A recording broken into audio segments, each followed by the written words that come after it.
বলা হয়। আল্লাহ দেখাচ্ছেন উলাইকা, ওই মানুষগুলো কারা, এই পৃথিবীতে ভালো মন্দ যাদের যাচাই বাছাই করার মতো জ্ঞান থাকার পরেও ভালোটা যারা গ্রহণ করতে পারে না, এরা মানুষ না, এরা মানুষ রূপী জানোয়ার।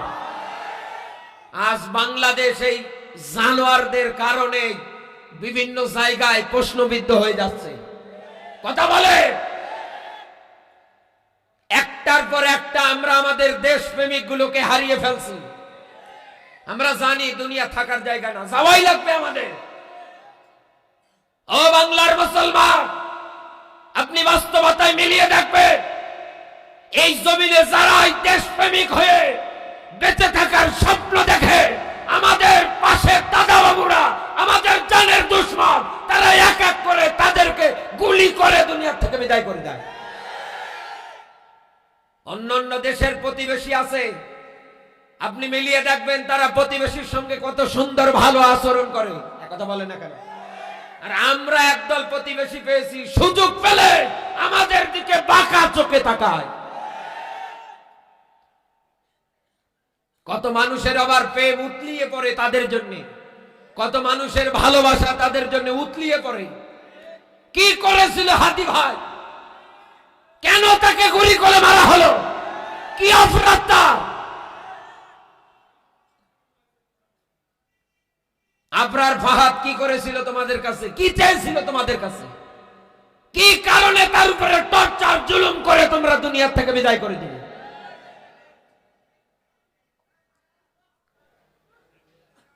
নাহমাদুহু ওয়া নাস্তাঈনুহু ওয়া নাস্তাগফিরুহু ওয়া নু'মিনু বিহি ওয়া নাতাওয়াক্কালু আলাইহি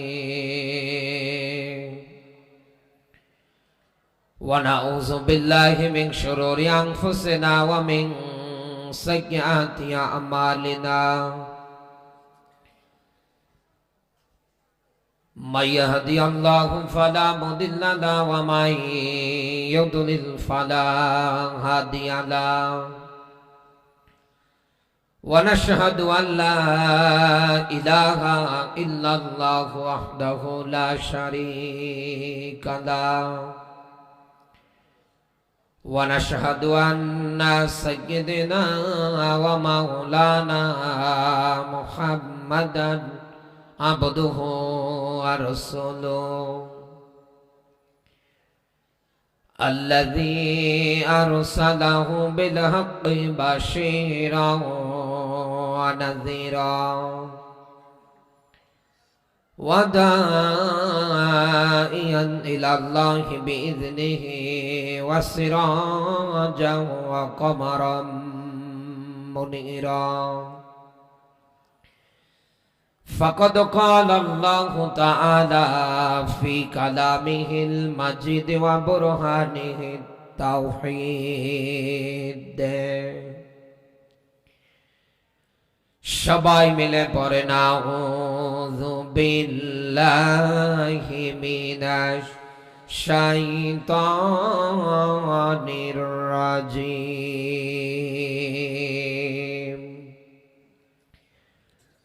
বিসমিল্লাহির রহমানির রহিম।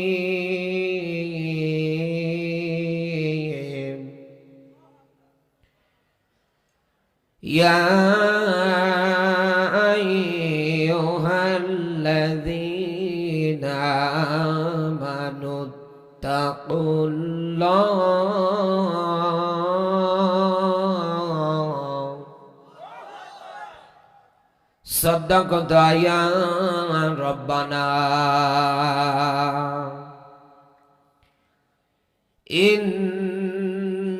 ইন্নাল্লাহা ওয়া মালাইকাতাহু ইউসাল্লুনা আলান নবী ইয়া আইয়ুহাল্লাযীনা আমানু সাল্লু আলাইহি ওয়া সাল্লিমু তাসলিমা। আল্লাহুম্মা সাল্লি আলা, সাউন্ড বাড়াও, গলাটা নেই, বেশ কমাই, এই কর সাউন্ড, ওয়া আলা আলি সাইয়্যিদিনা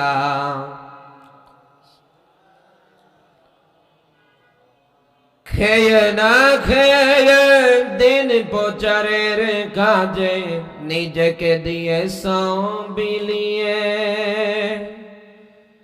তাই ফের কাফেরেরা চিনল না আলো দুষ্টু ছেলেদের পিছু দিল লেলিয়ে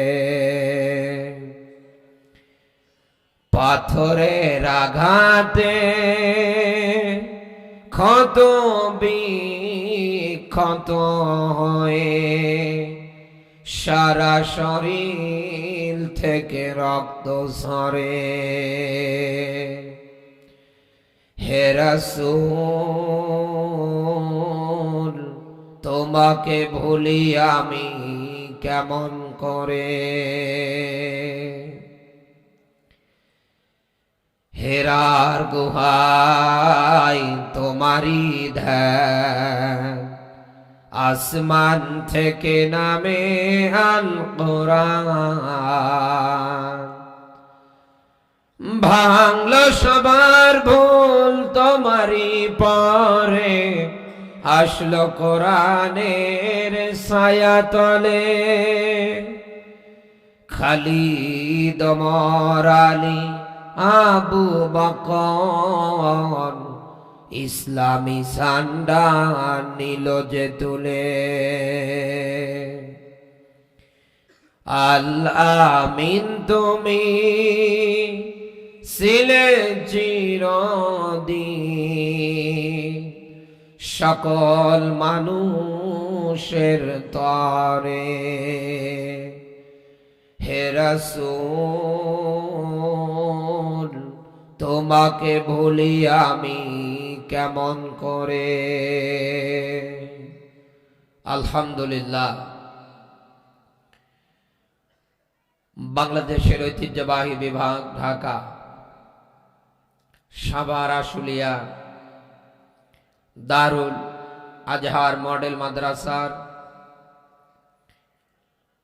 উদ্যোগে হাফেজ ছাত্রদের পাগড়ি প্রদান উপলক্ষে আজকের ঐতিহাসিক তাফসীরুল কোরআন মাহফিলের স্বনামধন্য সভাপতি শ্রদ্ধাভাজন ব্যক্তিত্ব হাজিউল হারামাইন জনাব আলহাজ মোহাম্মদ আব্দুল বারেক ভুইয়া সভাপতি দারুল আজহার মডেল মাদ্রাসা হায়াতে তাইয়্যিবা সিহাতে কুল্লিয়া কামনা করছি আল্লাহ যেন দান করে বলেন আমিন আর জোরে বলেন আমিন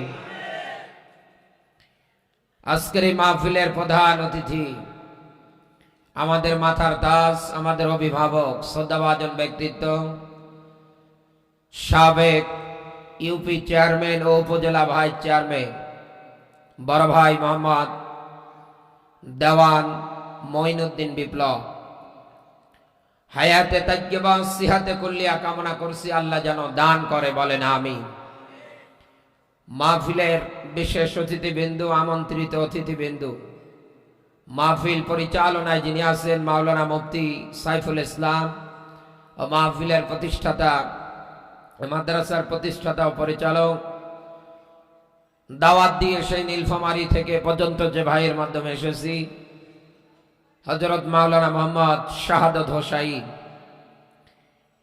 সহকারে যত মানুষের নাম এসেছে আমরা একবারই দোয়া করে দিচ্ছি ওয়ারাফানা লাকা যিকরা সম্মান মর্যাদা আল্লাহ যা দিয়েছে আরো কোটি গুণে যেন বাড়িয়ে দেয় বলেন আমিন আজকের মাহফিলে আমার আগে আলোচনা রেখেছেন আমার শ্রদ্ধাভাজন ওস্তাদ হযরত মাওলানা মোহাম্মদ আমজাদ হোসেন জিহাদি অধ্যাপক বেরা আলিয়া মাদ্রাসা পাবনা আল্লাহ রাব্বুল আলামিন ওস্তাদের কথাগুলো আমাদের বাস্তব জীবনে মানবার আমল করবার জন্য তৌফিক দান করে বলেন আমিন দল মত নির্বিশেষে প্রাণ প্রিয় ঢাকাবাসী আল্লাহ দরবারে নতশিরে শুকরিয়া আদায় করছি যে মহান মালিক হাজার হাজার মানুষের ভিতর থেকে বাছাই ছাঁটাই করে কোরআনুল কারীম বলবার এবং শুনবার জন্য কবুল করেছে খুশি হয়ে উচ্চ আওয়াজে জবান ছেড়ে বলছি আলহামদুলিল্লাহ কোরআনের অনুষ্ঠানে আসতে পেরে আমরা সবাই খুশি তো নাকি কারো রাগ আছে, মন খারাপ আছে, কষ্ট আছে? এই পৃথিবীতে কোরআনের অনুষ্ঠানে ইমানদারেরা আসলে কোরআন গ্যারান্টি দিয়েই বলছে দুনিয়ায় তার ইমান যা আছে আল্লাহ আরো বাড়িয়ে দেবে। কোরআনের ব্যাখ্যা বিশ্লেষণ শোনার পরে ইমানদারদের অন্তরে মজা লাগবে, টেস্ট পাবে, আনন্দ পাবে। আর যেটা মুনাফিক হবে ওকে আল্লাহর রাসূলের দিকে কোরআন এবং হাদিসের আলোকে আহ্বান করলে সূরা নিসার 61 নম্বর আয়াতে আল্লাহ দলিল দিয়ে বলছে ও আস্তে করে মুখ ফিরে চলে যাবে। এজন্য আপনি মিলিয়ে দেখবেন, ভালো কাজে সবার দ্বারা হয় না, ভালো কাজে সবাই ভূমিকা রাখতে পারে না, এই পৃথিবীতে ভালো কাজ সবার দ্বারা প্রতিষ্ঠিত হয় না, এই পৃথিবীতে কোরআনের আন্দোলন, ইসলামী আন্দোলন সবার দ্বারা হয় না। এই পৃথিবীর ময়দানে আল্লাহ যাদের পছন্দ করে, আমার আল্লাহ যাদের বাছাই ছাঁটাই করে, তাদের দ্বারাই এই জমিনে কেবল একামতে দ্বীনের পক্ষে কাজ করা হয়। বাস্তবতায় আপনি আমার কথাগুলো মিলিয়ে নিয়ে একটু চিন্তা ভাবনা করে দেখবেন। ও বাংলার মুসলমান, এই পৃথিবীতে ইমানদার যারা কোরআনের অনুষ্ঠানে আসলে ওয়ালা রাব্বিহিম ইয়াতাওয়াক্কালু, এক আল্লাহ বাদ দিয়ে সে আর কারো উপরে কোনো দিক দিয়ে ভরসা করবে না। জেল হোক, জরিমানা হোক, রিমান্ড হোক, নির্যাতন হোক, যেটাই আসুক না কেন, তীব্র ঝড় আকারে মাটি কামড়ে ধরে ইমানদাররা টিকে থাকবে এই জমিনে একমাত্র আল্লাহর উপরে ভরসা করে। আজকের মাহফিলের যিনি আয়োজক কমিটির ভিতরে অন্যতম আমাদের সাদত হোসেন ভাই, আপনারা অনেকেই চিনেন তাকে, এখানে প্রতিষ্ঠান হওয়া সুবাদে, একথা বলে না কেন? লোকটার মাথার মধ্যে দেখেন 80টার অধিক সেলাই। সে চুরি করতে গিয়ে সেলাই গুলো মাথায় নেয়নি, ডাকাতি করতে গিয়ে নেয়নি, চাঁদাবাজি করতে গিয়ে নেয়নি। তার অপরাধ অন্যায়ের বিরুদ্ধে তখন রুখে দাঁড়িয়েছে, এই কারণে জালেমরা তার মাথায় আঘাত করেছে। 80টারও অধিক সেলাই তার মাথার মধ্যে।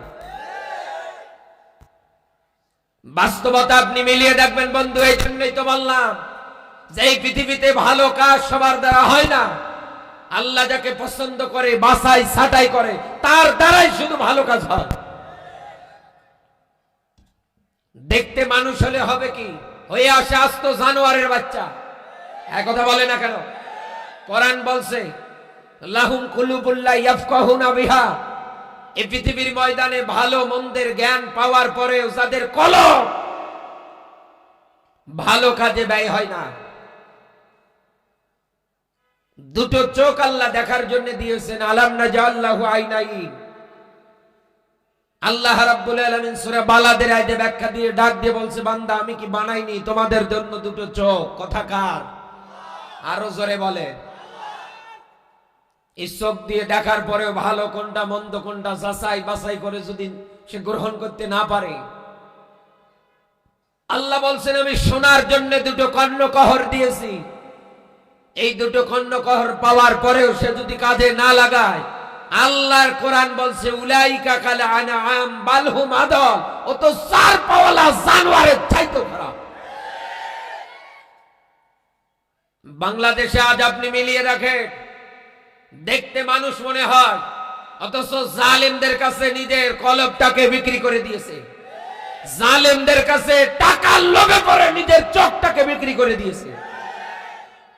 কান দিয়ে ভালো জিনিস শোনার পরে এই জমিনের ময়দানে সুন্দর এই ভালো জিনিসটা গ্রহণ করতে পারে না।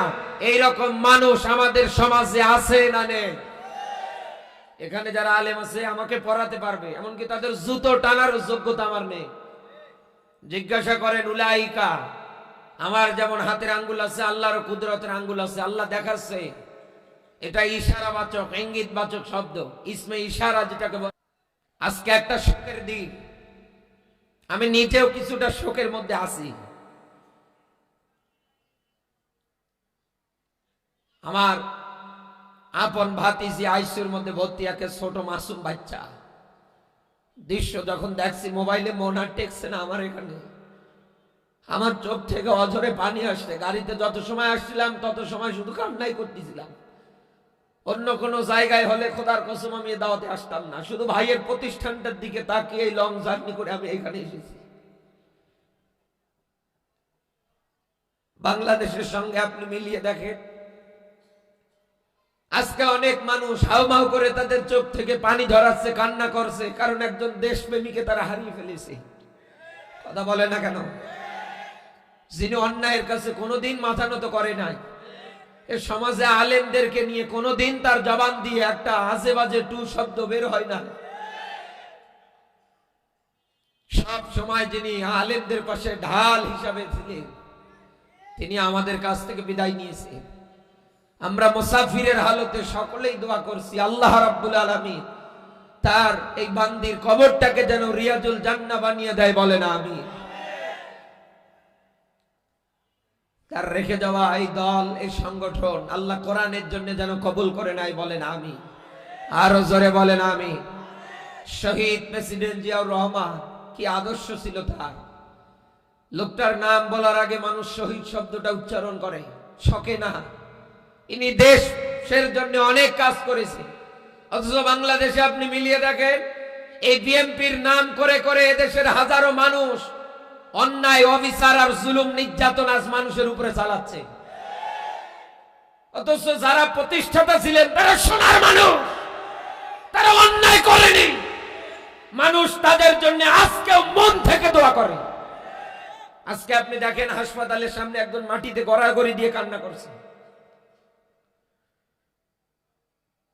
আমাদের তারেক রহমান একেবারে অসহায় হয়ে গেলেন। ভাইকে হারালেন, বাবাকে হারালেন, মাকে হারালেন। কথা বলেন না কেন? তিনি একেবারে একা হয়ে গেলেন। এজন্য আর কোনো হিংসা নয়। আমার এই 56,000 বর্গ মাইলকে রক্ষা করতে গেলে এই জমিনে জালেমদের থেকে মুক্ত রাখতে হলে হিংসা বিদ্বেষ ভুলে গিয়ে সব মানুষকে এক প্ল্যাটফর্মে দাঁড়ানো লাগবে।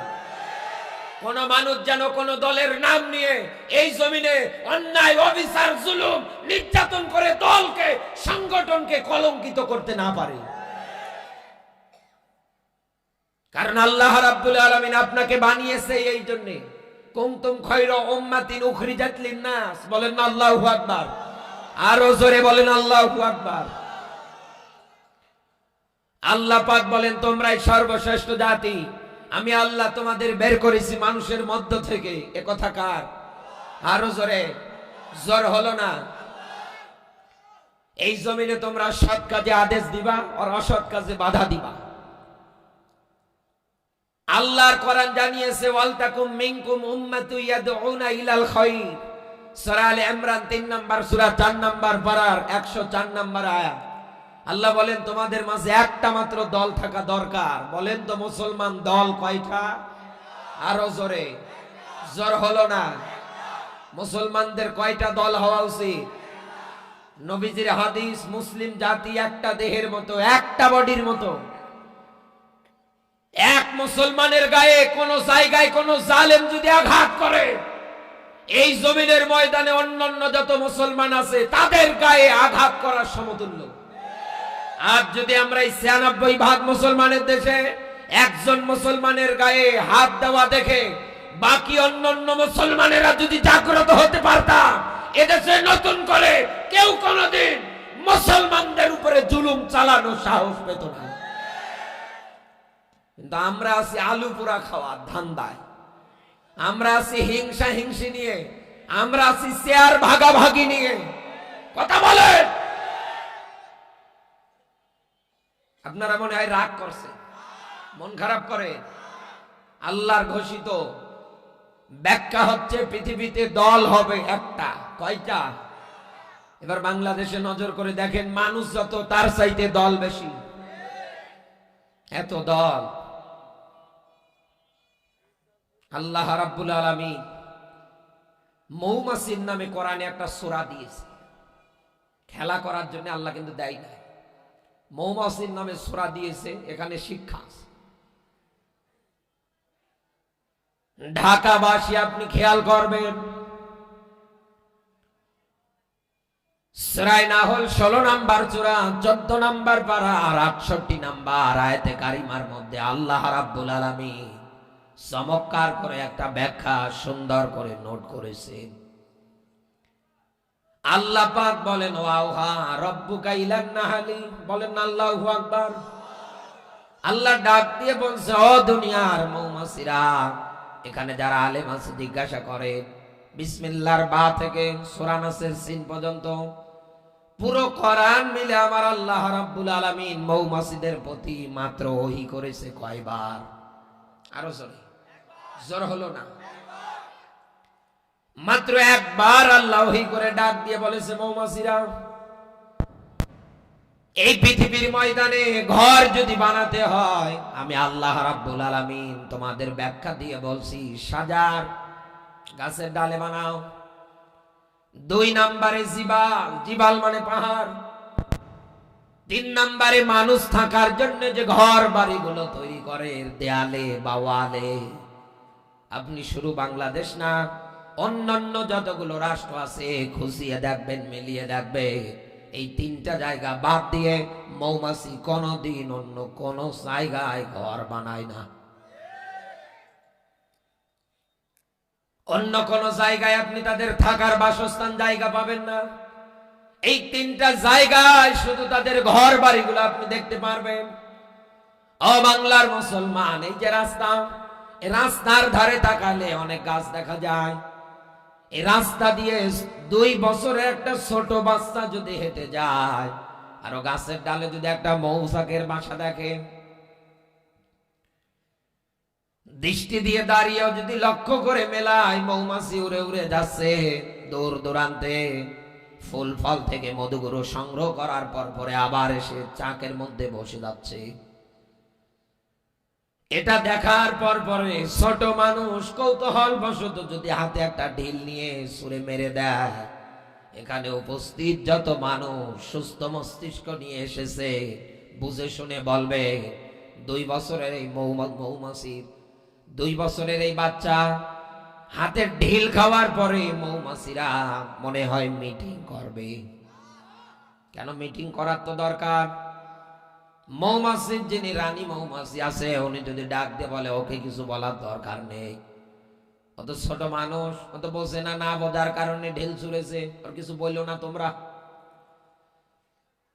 এখানে আপনি আমি সহ যত সুস্থ মস্তিষ্কের মানুষ বসে আছি, আমরা সবাই এক বাক্যে ক্লিয়ার হয়ে গিয়েছি, মৌচাকের মধ্যে যেই ঢিল দিক না কেন, ও বুঝুক আর না বুঝুক, ওর বাবার নাম ভুলিয়ে দিতে 1 সেকেন্ড দেরি করবে না। কোথায় দৌড়াবে? মায়ের কাছে যাবে, ওর মাকেও কামড়াবে। ওর বাবার কাছে যাবে, ওর বাবাকেও কামড়াবে। যেখানেই যাক না কেন, যেই আসুক না কেন, মৌমাছির মনে একটাই রাগ, তুই বিনা কারণে কেন আমাদের বাসার মধ্যে চাকের মধ্যে হাত দিবি বল? ও বাংলার মুসলমান, ঠিক তেমনি মুসলমান জাতি ওই মৌচাকের মতো কথা বলে।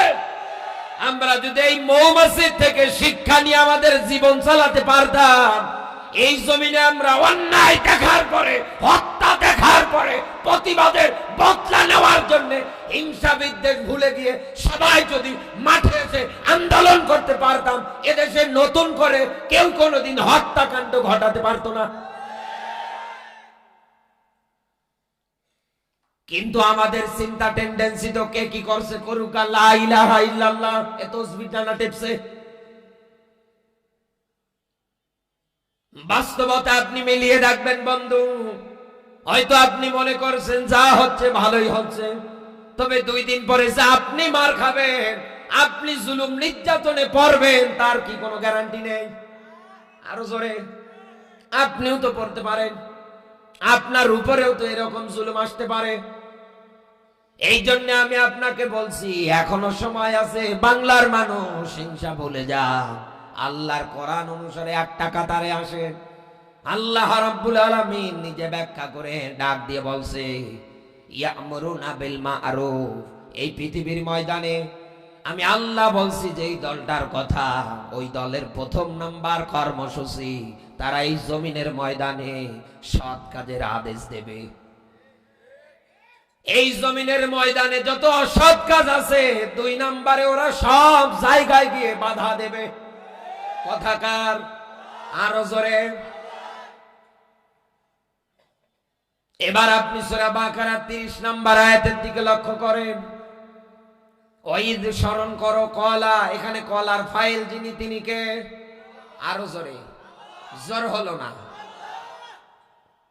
এখানে যে মালাইকা শব্দটা, এটা এক বছর না, এটা বহু বছর। আল্লাহ রাব্বুল আলামিন যত ফেরেশতাদেরকে বানিয়েছে সব ফেরেশতাগুলোকে এক জায়গায় করে ডাক দিয়ে বলছে ইন্নী, অবশ্যই পাঠাবো, জাইলুম ফিল আরদি খলিফা। এই সিদ্ধান্তকার। এখানে যত আলেম বসে আছে জিজ্ঞাসা করেন, অনেক মানুষ আয়াতের ব্যাখ্যা করতে গিয়ে ডাক দিয়ে বলে আমার আল্লাহ ফেরেশতাদেরকে এক জায়গায় করেছে বুদ্ধি পরামর্শ করার জন্যে। কেন? এ জমিনে খলিফা প্রতিনিধি পাঠাবে উনি, এই জন্যে। ম্যাক্সিমাম মানুষ আয়াতের ব্যাখ্যা করতে গিয়ে এরকম করে তথ্য দেয়। আপনার এতটুকুনো কি কমন সেন্স আসে না? এই পৃথিবীর ময়দানে পরামর্শ করে কাজ করবে তো ওই লোকটা যার ভুল হওয়ার সম্ভাবনা আছে। শাহাদত ভাই যদি কোনো কাজ করে, ওনার মা বাবা থাকলে ওনার সঙ্গে উনি পরামর্শ করবে। কথা বলেন না। আপনি যদি কোনো কাজে যান, কোথাও যদি হাত দিতে চান, আপনিও কিন্তু আপনার উপর লেভেলে যারা আছে, সিনিয়র যারা আছে, তাদের সঙ্গে আপনি পরামর্শ করবেন। আমার আল্লাহর কি ভুল হবে? ভুল হওয়ার সম্ভাবনা আছে। আল্লাহ কেন পরামর্শ করবে? পরামর্শ করবে না, এই জন্যই তো এই জায়গায় ইন্নী এই শব্দটা যোগ করেছেন। আল্লাহ বলেন আমি অবশ্যই পাঠাবো, জাইলুম ফিল আরদি খলিফা, জমিনে খলিফার প্রতিনিধি। কথাকার আরো জোরে। আল্লাহ পাক বলেন আমি যাদেরকে জমিনের প্রতিনিধি উত্তরাধি করে পাঠাবো, ওরা যদি কোনো কায়দায় এই জমিনের ময়দানে রাষ্ট্র ক্ষমতায় বসে যায়, সূরা হজ্জের 41 নম্বর আয়াত, আল্লাযীনা ইম্মাক্কান্নাহুম ফিল আরদি আকামুস সালাহ, বলেন আল্লাহু আকবার। তারা এই জমিনের ময়দানে নামাজ এটা কায়েম করবে। নামাজ শুধু পড়াটাই না, নামাজ দাঁড় করানো লাগবে। 82 জায়গায় ডাইরেক্ট ইনডাইরেক্ট কোরআনুল কারিমে আমার আল্লাহ রাব্বুল আলামিন নামাজ কায়েমের ব্যাপারে তাগিদ দিয়েছে। আর এক জায়গায় শুধু ডাক দিয়ে বলেছে নবী আপনি নামাজ পড়েন, আপনার রবের নামে কোরবানি করেন, সেটা সূরা কাউসারে। আর বাকি 82 জায়গায় আমার আল্লাহ নিজে ডাক দিয়ে বলেছেন হাবিব এই জমিনে আপনি নামাজ দাঁড় করান, নামাজকে প্রতিষ্ঠিত করেন, নামাজকে কায়েম করেন।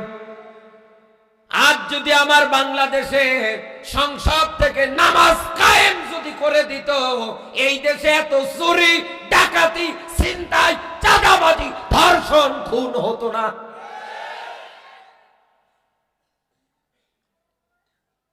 বাংলাদেশে আপনি মিলিয়ে দেখেন মসজিদ গুলো হয় মোজাইক করা রং বেরঙের, কিন্তু মসজিদে যাওয়ার পরে আপনি দেখবেন মুসল্লি মাত্র কয়েকজন। একথা বলে না। বাংলাদেশের এমনও মসজিদ আছে যে মসজিদ গুলোতে মসজিদের সভাপতি, সেক্রেটারি, ক্যাশিয়ারই নামাজ পড়ে না। কথা বলে না। সালাতা তানহা আনিল ফাহশাই ওয়াল মুনকার, বলেন আল্লাহু আকবার। সূরা আনকাবুতের আয়াতের মধ্যে আল্লাহ রাব্বুল আলামিন ডাক দিয়ে বলছে নামাজ যেখানে থাকবে, নামাজ যারা পড়বে, নিশ্চয়ই এই নামাজ তাদেরকে অন্যায়, অশ্লীলতা, বেহায়াপনা থেকে বিরত রাখবে। আল্লাহর নবীর কাছে এক অন্ধ সাহাবী আসলেন, ডাক দিয়ে বললেন হুজুর আমি তো আযান 2 কানে শুনতে পাই, আপনি জামাতের গুরুত্বের ব্যাপারে এত চমৎকার করে ব্যাখ্যা করলে যে কোন মানুষ যদি জামাতে এসে নামাজ আদায় করে আল্লাহ রাব্বুল আলামিন তার আমল নামার মধ্যে 27 গুণ সওয়াব বেশি দিয়ে দেয়। আর একাকিত্ব কেউ যদি পড়ে এটা কবুল হতেও পারে নাও পারে, এখানে 1 গুণ মাত্র, বাকি 26 গুণ থেকে আমি পিছিয়ে পড়ব। নবী আপনি যে ব্যাখ্যা দিলেন এই ব্যাখ্যা অনুসারে আমি তো মসজিদে আসার ক্ষেত্রে মাঝে মাঝে ওই রকম করে কোথাও সাথী সঙ্গী পাই না। নবীজি ডাক দিয়ে বলেন, অন্ধ তোমার কানে কি আজান শুনতে পাও? বলে হা। আল্লাহর নবী ডাক দিয়ে বললেন, ও আমার সাহাবী, মসজিদে নববীর পিলারের সঙ্গে একটা পিলারের সঙ্গে তুমি রশিটা বেঁধে নাও, এটা তোমার বাড়ি অবধি পর্যন্ত টেনে নিয়ে যাও। মসজিদে যখন বিলাল আজান দেবে, এই আজান যেহেতু তুমি শুনতে পাও, ঠিক তুমি আজানের পর পরে এই রশি ধরে ধরে মসজিদে নববীতে আসবে, জামাতে নামাজ আদায় করে আবার রশি ধরে ধরে বাড়ি যাবে। নবীজির কাছে একজন অন্ধ সাহাবী পর্যন্ত নামাজের ব্যাপারে ছাড় পেলেন না। অথচ আজ আমরা এই সমাজে এমন নেতার পিছনে স্লোগান দেই, এমন দলের রাজনীতি করি যে এক ওয়াক্ত নামাজ পর্যন্ত পড়ে না। আরে ভাই, যেটা নামাজ পড়বে না ওর দ্বারা মানুষ হত্যা করা কোনো ব্যাপারই না। যেটা এই সমাজে নামাজ কায়েমের পক্ষে না, ওর দ্বারা মানুষের উপরে টর্চার জুলুম করা কোনো ব্যাপারই না। আল্লাহর কত সুন্দর চমৎকার ব্যাখ্যা, অথচ আমরা মানতে পারি না। এই জন্যই তো আজ আমরা পদে পদে সব জায়গায় গিয়ে মাইর খাই, এই জন্যই তো আমরা জুলুম নির্যাতনের শিকার হই। আল্লাহর নবী বিদায় হজ্জের ভাষণে লক্ষাধিক সাহাবীর মাঝে ডাক দিয়ে বললেন, তারাকতুম ফীকুম আমরাইন, আমি নবী এই দুনিয়ায় রেখে যাচ্ছি তোমাদের জন্য দুইটা জিনিস বলেন তো কয়টা? আরো জোরে, জোর হলো না। এক নম্বরে কিতাবুল্লাহ, যেটা আল্লাহ আমার উপরে নাযিল করেছে 40 থেকে 63 এই 23 বছরে, এই কোরআন আমি রেখে যাচ্ছি তোমাদের মাঝে। দ্বিতীয় নম্বরে আমার সুন্নাহ মোবারক। এই দুইটা জিনিস যদি তোমরা আঁকড়িয়ে ধরতে পারো, আমি নবী বলছি এই সমাজে লাংতা দিল সুপারলিটিভ ডিগ্রি, কোন জায়গায় গিয়ে তোমরা মার খাবা না, কোন জায়গায় গিয়ে অপমানিত হবা না, লাঞ্ছিত হবা না। তোমাদের সম্মান মর্যাদা যিনি বাড়াবেন তিনি কে? আল্লাহর নবী তো বলতে পারতেন ওই সময়ে, এই যে আমি দুনিয়ার থেকে বিদায় নিয়ে চলে যাব, আবু বকর জান্নাতি মানুষ, ওকে আঁকড়িয়ে ধরিও। নবীজি কি বলেছেন? আরো জোরে। ওই সময় ওমর তো উপস্থিত ছিলেন, নবীজি একবারেও তো ওমরের কথা বললেন না, আলীর কথা বললেন না, কারো কথাই নবীজি বললেন না।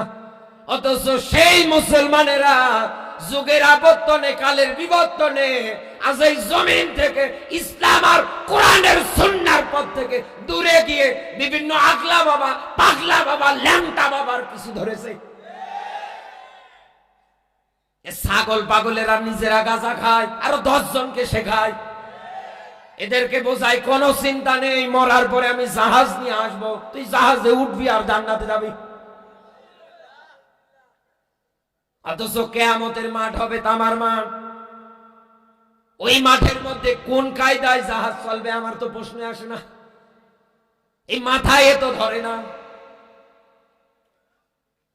যেখানে পানির জন্য মানুষ আত্মচিৎকার করবে, পানি পানি বলে, উপর থেকে গরম পানি পড়তে শুরু করবে, মানুষকে আযাব দেওয়ার জন্য ভাতের মারের মতো মগজগুলো টকবক টকবক করে ফুটতে থাকবে। কথা বলে না কেন? ওই একটা কঠিন ময়দানে যেখানে পানির জন্য মানুষ হাহাকার করবে, উপর থেকে গরম পানি পড়বে, মাথার মগজ ভাতের মারের মতো ফুটবে। অথচ এই ছাগলদের এই ব্যাখ্যা দিলে ওরা বলে, না হুজুর আপনারটা ভুল, আমার বাবা যা বলেছে ওইটাই সঠিক। এরকম হেডাম বাবা এদেশে নেই। কি বাবা গো? তালা বাবা, শিকল বাবা। নিজের বাবাকে বাবা বলতে পারে না, নিজের বাবার খোঁজ খবর নিতে পারে না, ও আছে আর এক বাবা নিয়ে। আজ আমরা ইসলাম আর কোরআন থেকে মুখ ফিরে নেওয়ার কারণেই তো ভারত আজ আমাদের মারছে। কথা বলে ওখান থেকে তো একাধারে আপনি মিলিয়ে দেখেন, একটা সময় শাসন করেছিল মুসলমানেরা, এরকম অনেক রাষ্ট্র আছে যেটা একটা সময় মুসলমানেরা শাসন করেছিল, যুগের আবর্তনে, কালের বিবর্তনে, কোরআন হাদিসের পথ থেকে দূরে যাওয়ার কারণে জালেমরা মাথার উপরে বসে টুটি চিপে ধরেছে ঈমান কেড়ে নেওয়ার জন্য।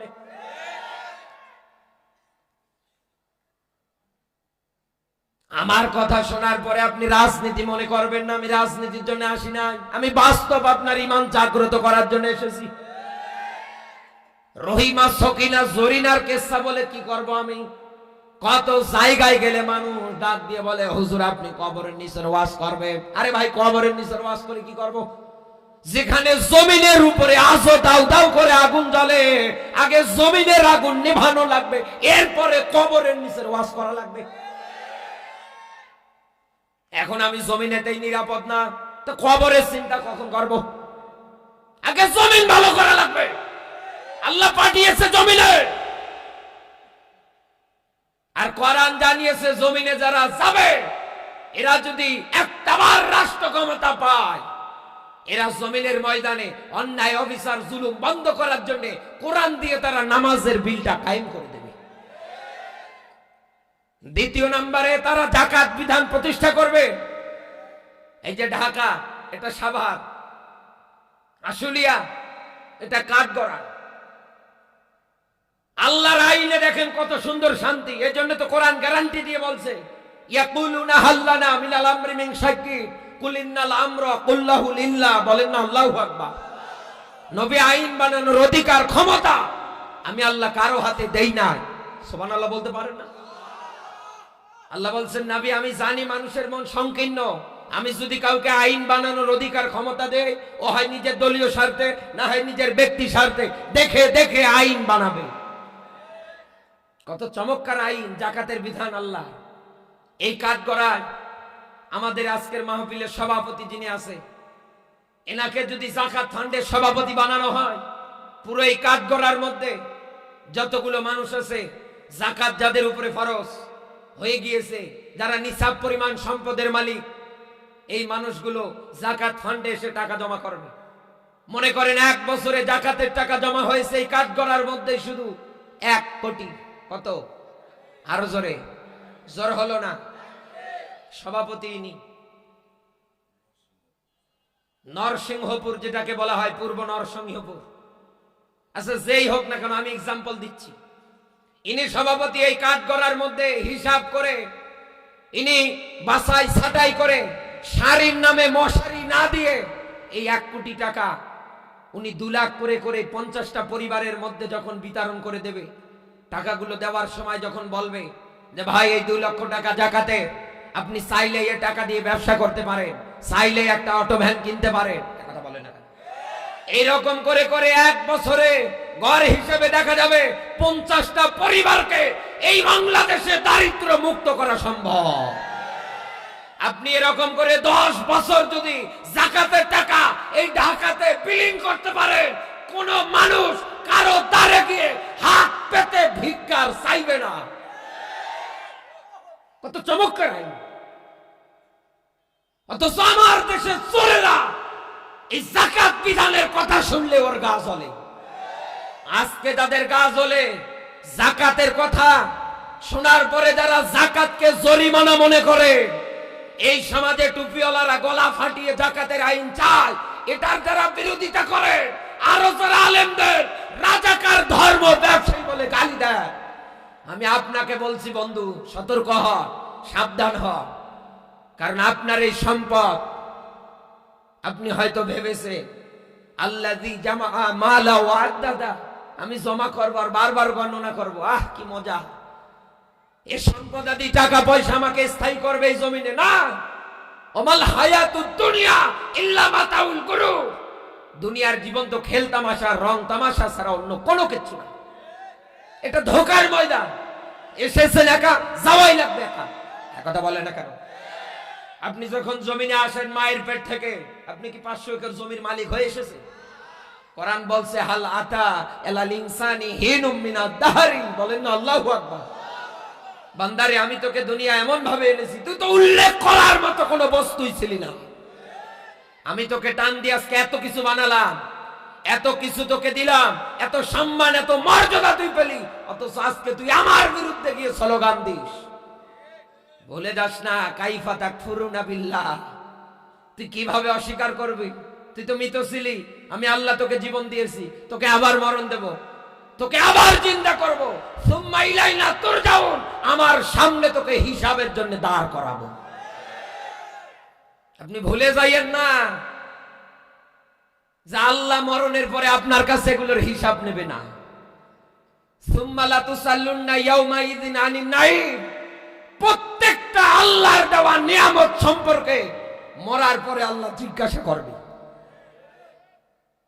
ফাবি আইয়া আলা ইরাব্বিকুমা তুকাযযিবা, আল্লাহ বলছেন বান্দা তুই আমার কোন কোন নিয়ামত অস্বীকার করবি? একটাও তো পারবি না। আমি এই নিয়ামত দিয়েছি, এগুলোর সম্পর্কে আমি তোকে জিজ্ঞাসা করব। কথা কার? যারা যাকাতকে জরিমানা মনে করে, যাকাত প্রতিষ্ঠার কথা শুনে যারা রাগ করে, আমি বলছি ভাই সাবধান হন, আপনার এই সম্পদ জাহান্নামের আগুনে গরম করা হবে এবং আপনার পৃষ্ঠদেশে এবং আপনার কপালে যিনি ছাকা দেবে তিনি কে? আরো জোরে, জোর হলো না? আপনি যদি সহ্য করতে পারেন ভাই, আপনি যাকাতের বিরুদ্ধেই থেকে যান, আমার কিচ্ছু বলার নেই। ঢাকাবাসী খেয়াল করবেন,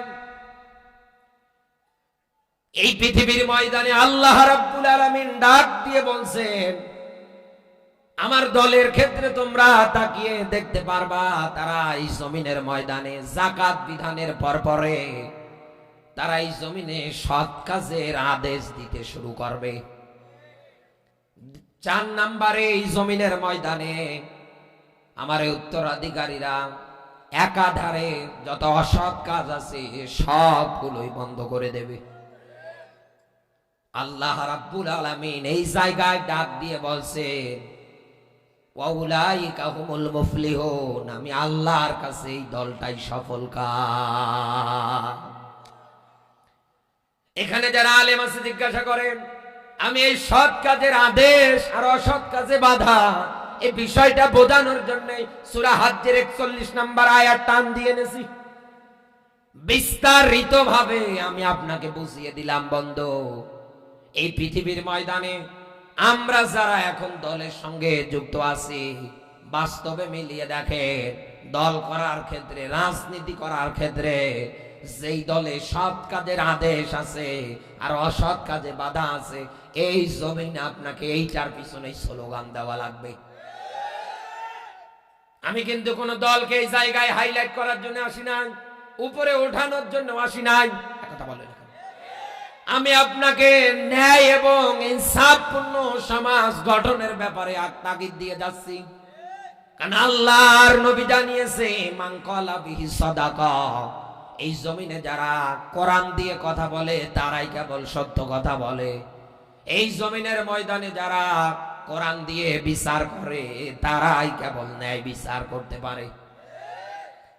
যারা এই জমিনে সৎ কাজের আদেশ দেয়, অসৎ কাজে বাধা দেয়, এই জমিনে এদের দ্বারাই সম্ভব আগামীতে কোরআন দিয়ে ন্যায় বিচার কায়েম করা। নতুবা আমার দেশের অবস্থা সামনে আরো ভয়াবহ হবে। এমনি তো আমি বাংলাদেশের দিকে তাকিয়ে যতটুকু মিলিয়ে দেখতে পাচ্ছি, এই দেশে বিচার দেওয়ার জায়গা আজ আমরা কোথাও খুঁজে পাচ্ছি না। কার কাছে গিয়ে বিচার দেব, কার কাছে গিয়ে নালিশ দেব, কে করবেন ন্যায্য বিচার, এরকম জায়গায় তো আজকে আমরা খুঁজে পাই না। ঢাকার মুসলমানেরা, একটা ছোট্ট গল্প বলছি আপনাকে আমি। ছোট্ট একটা বাচ্চা রাতের আধারে একটা বড়ই বাগানের মধ্যে ছোট একটা ব্যাগ নিয়ে ওঠার পরে বড়ই গাছ থেকে পাকা পাকা বড়ই গুলো ছিঁড়ে ছিঁড়ে ব্যাগের মধ্যে ঢোকাচ্ছে। বড়ই গাছের মালিক চিন্তা করছে, যে আকারে দেশে চোর বেড়েছে, যাই তো দেখি রাতের বেলা কেউ বড়ই চুরি করার জন্য এসেছে কিনা। রাতের আধার, হাতে একটা টর্চ লাইট নিয়েছে, গাছের নিচে দাঁড়িয়ে উপর দিকে যখন লাইট মেরেছে তাকিয়ে দেখছে ছোট্ট একটা বাচ্চা পাকা পাকা গাছের বড়ইগুলো ছিঁড়ছে আর ব্যাগের ভেতরে ঢোকাচ্ছে। লোকটা ডাক দিয়ে বলে, এই বেটা তোর বাড়ি কই? তাড়াতাড়ি করে আমার গাছ থেকে নাম।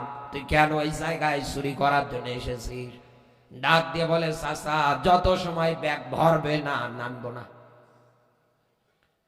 চিন্তা করে ছোট মানুষ, হাতে একটা ইট পর্যন্ত নিয়েছে, ঢিল মারবে। এখন যদি ঢিল মারি না জানি কালকেই তো আবার মানুষ বলা বলি করবে, তুমি এমন ছোট লোক, এত ছোট মন মানসিকতা তোমার। ছোট একটা বাচ্চা গাছে উঠে বড়ই ছিঁড়ছে, না হয় কয়টা বড়াই নিয়েছে, তাই বলে কি তোমাকে ঢিল মারা লাগবে? চিন্তা করে ওর একটু ভয় দেখায়। এই পৃথিবীর ময়দানে মানুষ সবচাইতে বেশি যাকে ভয় করে সেটাই বাবা। কথা বলে না। লোকটা বলছে, দাঁড়া তোকে বাবার ভয় দেখাবো। ডাক দিয়ে বলে, তাড়াতাড়ি নাম, নাইলে তোর বাবার কাছে বিচার দেব। বাবার কথা শোনার পর পরে সাধারণত ভয় পাওয়া দরকার। বাবার কথা শোনার পরে ভয় না পেয়ে আরো দাঁত বের করে করে হাসে। ডাক দিয়ে বলে, কিরে বাপেকে ভয় করো না? বলে, করি কিনা জানি না, তবে চাচা টর্চ লাইটার আপনার চোখ তো শুধু আমার দিকে। পাশের গাছের ডালে নজর করে দেখে, আমি তো উঠেছি ছোট ব্যাগ নিয়ে, আর আমার বাপ উঠেছে বড় বস্তা নিয়ে।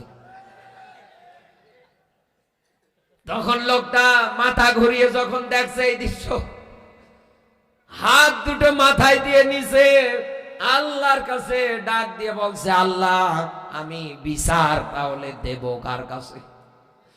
বাংলাদেশের অবস্থা কিন্তু ঠিক এই রকম। বিচার দেওয়ার জায়গা আমরা আজ কোথাও দেখতে পাই না। এদেশে কত অপরাধী ধরা পড়ে, ধরা পড়ার আগে ভালো থাকে, মাথার সেন্স ব্রেন বুদ্ধি সব ভালো। যেই না আদালতে যায় তখন উকিল সাহেবরা ঘোষণা দেয়, আমার মক্কেলের মাথা ঠিক নেই, ও পাগল। কথা বলে। এই বাংলাদেশে পাগলের দোহাই দিয়ে হাজারো অপরাধীকে জামিন মঞ্জুর করে ছেড়ে দেওয়া হয়েছে। ঠিক যেন বাচ্চা হাজ্জাজ বিন ইউসুফের আমলের সময়ের মতো। বোসারা এসে ডাক দিয়ে বলছে, বাচ্চা নামদার, আপনি এমন এমন অপরাধ করেন, এমন এমন কাজ আপনি করেন, আপনার কারণে কোন জায়গায় গিয়ে আর আমরা মুখ দেখাতে পারি না, আপনার কারণে সব জায়গায় আমরা অপমানিত হই। ডাক দিয়ে বলছে, কার এত বড় সাহস আমার নামে গালি দেয়, আমার নামে গীবত করে, পরনিন্দা করে? ও একদিন ছদ্মবেশে মুখটা ঢেকে বের হয়েছে রাস্তায়, তাকিয়ে দেখছে একটা লোক আসছে, আর লোকটা হেলে দুলে গালিগালাজ করতে করতে আসছে। ওকে দাঁড় করিয়ে জিজ্ঞাসা করে, এই দাঁড়া, বলতো তোর দৃষ্টিতে বাচ্চা হাজ্জাজ বিন ইউসুফ লোকটা কেমন? বলে, ও তো পাগল, ও তো জালেম, ও তো সিটার, ও তো খুনি, ও তো বাটপার। যত প্রকার গালি ওর মনে ছিল সব দিয়ে দিয়েছে। এমন কায়দায় বাচ্চা রেগে গিয়েছে, মুখ থেকে আস্তে করে রুমালটা সরানোর পর পরে ডাক দিয়ে বলে, বেটা এত সময় যাকে মনের আনন্দে গালি দিয়েছো, দেখো তো চিনতে পারো কিনা। নজর করে তাকিয়ে দেখছে, সর্বনাশ, এ তো সেই লোক, বাপ দাদা 14 গোষ্ঠী তো গালি দিয়ে ধুয়ে দিলাম, এ তো দেখছে আমার সামনে। ডাক দিয়ে বলছে, বাচ্চা নামদার, আপনি কি আমারে চেনেন? বলে, না, আমি ওই এই এলাকার এই লোক যার সপ্তাহে 3 দিন মাথা খারাপ হয়, আর আজকে 1 তারিখ। বাচ্চা এটা শোনার পর পরে ডাক দিয়ে বলে, তুই পাগল? বলে, হ্যাঁ, পাগল জন্য তোরে ছেড়ে দিলাম, নতুবা আজকে কিন্তু কল্লা নিয়ে তুই বাড়ি যেতে পারতি না। আমার বাংলাদেশে মিলা এরকম অনেক মানুষ ভালো, যখন অপরাধীতে শিকার হয়ে যায় তখন প্রমাণিত হয় আদালতে, রাজনীতির কাছে, টাকার কাছে, নেতা টেলিফোনের কাছে, লোকটা ভালো মানুষ হওয়ার পরেও পাগল সাজার অভিনয় করে বেঁচে যায়। বিচার হয় না, দেখতে পাই না আমরা। ও বাংলার মুসলমান, তাহলে এখান থেকে এটাই ক্লিয়ার, এই জমিনের ময়দানে যারা সৎ কাজ প্রতিষ্ঠিত করবে, আমার আগামীর বাংলাদেশ তাদের কাছেই নিরাপদ। যারা অসৎ কাজ দেখার পরে বারুদের মতো জ্বলে উঠবে, হামলা মামলা জেল জরিমানা জুলুম নির্যাতনকে তারা উপেক্ষা করবে না। হাসতে হাসতে অন্যায় কাজে বাধা দিতে গিয়ে ফাঁসির মঞ্চে যদি দাঁড়ানো লাগে এরপরেও দাঁড়াবে, এরপরেও কোন বাতিল তাগুত শক্তির কাছে তারা মাথা নত করবে না। আমরা কি এই রকম মানুষদের পাশে থাকতে পারবো? কারা কারা পারবো দেখি তো।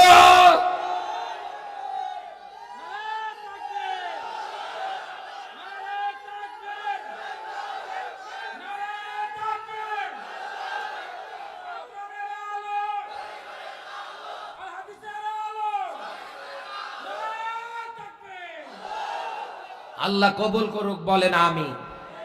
আপনারা কি মন খারাপ করলে, রাগ করলে?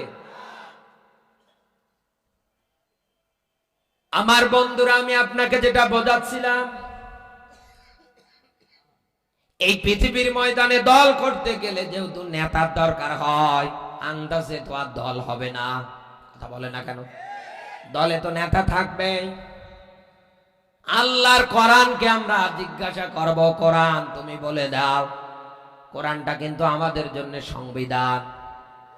মা ফাররাতনা ফিল কিতাবি মিন শাই, এমন কোন উদাহরণ এক্সাম্পল আমার আল্লাহ কোরআনে উল্লেখ করতে বাদ দেয় নাই। কিসের দরকার আপনার? আপনি আসেন না কোরআনের কাছে, ইসলামের কাছে। আল্লাহ রাব্বুল আলামিন সবগুলো কমপ্লিট আকারে বর্ণনা করে দিয়েছে। এই জন্যই তো কোরআন ডাক দিয়ে বলছে আফালা ইয়াতাদাব্বারুনাল কোরআন।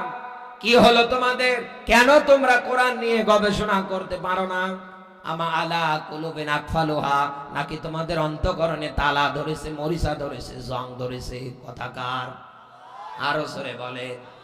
তাহলে এই পৃথিবীতে নবীজি বলেন, কোন মানুষ যদি কোরআন নিয়ে 1 ঘন্টা গবেষণায় ব্যয় করতে পারে, 60 থেকে 70 বছর বেঁচে থাকবার মতো নাফল ইবাদতের সওয়াব আল্লাহ তার আমলনামায় দিয়ে দেয়।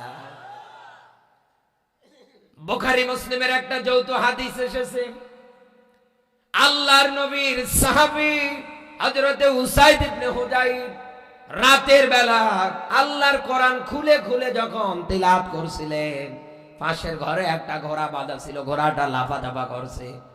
তিলাওয়াতটা বন্ধ করে দিয়ে ঘোড়ার ঘরে গিয়ে তাকিয়ে দেখে ঘোড়া লাফেও না, ঝাঁপেও না, চুপ করে জায়গায় দাঁড়িয়ে। উনি আবার যখন এসে কোরআন পড়ে, আবার ঘোড়া লাফানোর শব্দ পায়।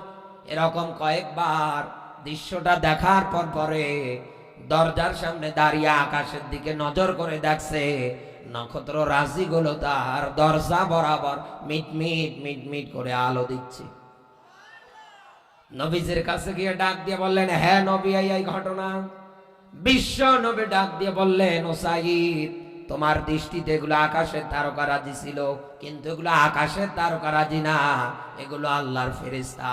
তুমি যখন কোরআন পড়ছিলে, আল্লাহর এই ফেরেশতাগুলো তোমার আমলনামায় নেকি লেখার জন্য প্রতিযোগিতা করতেছিল।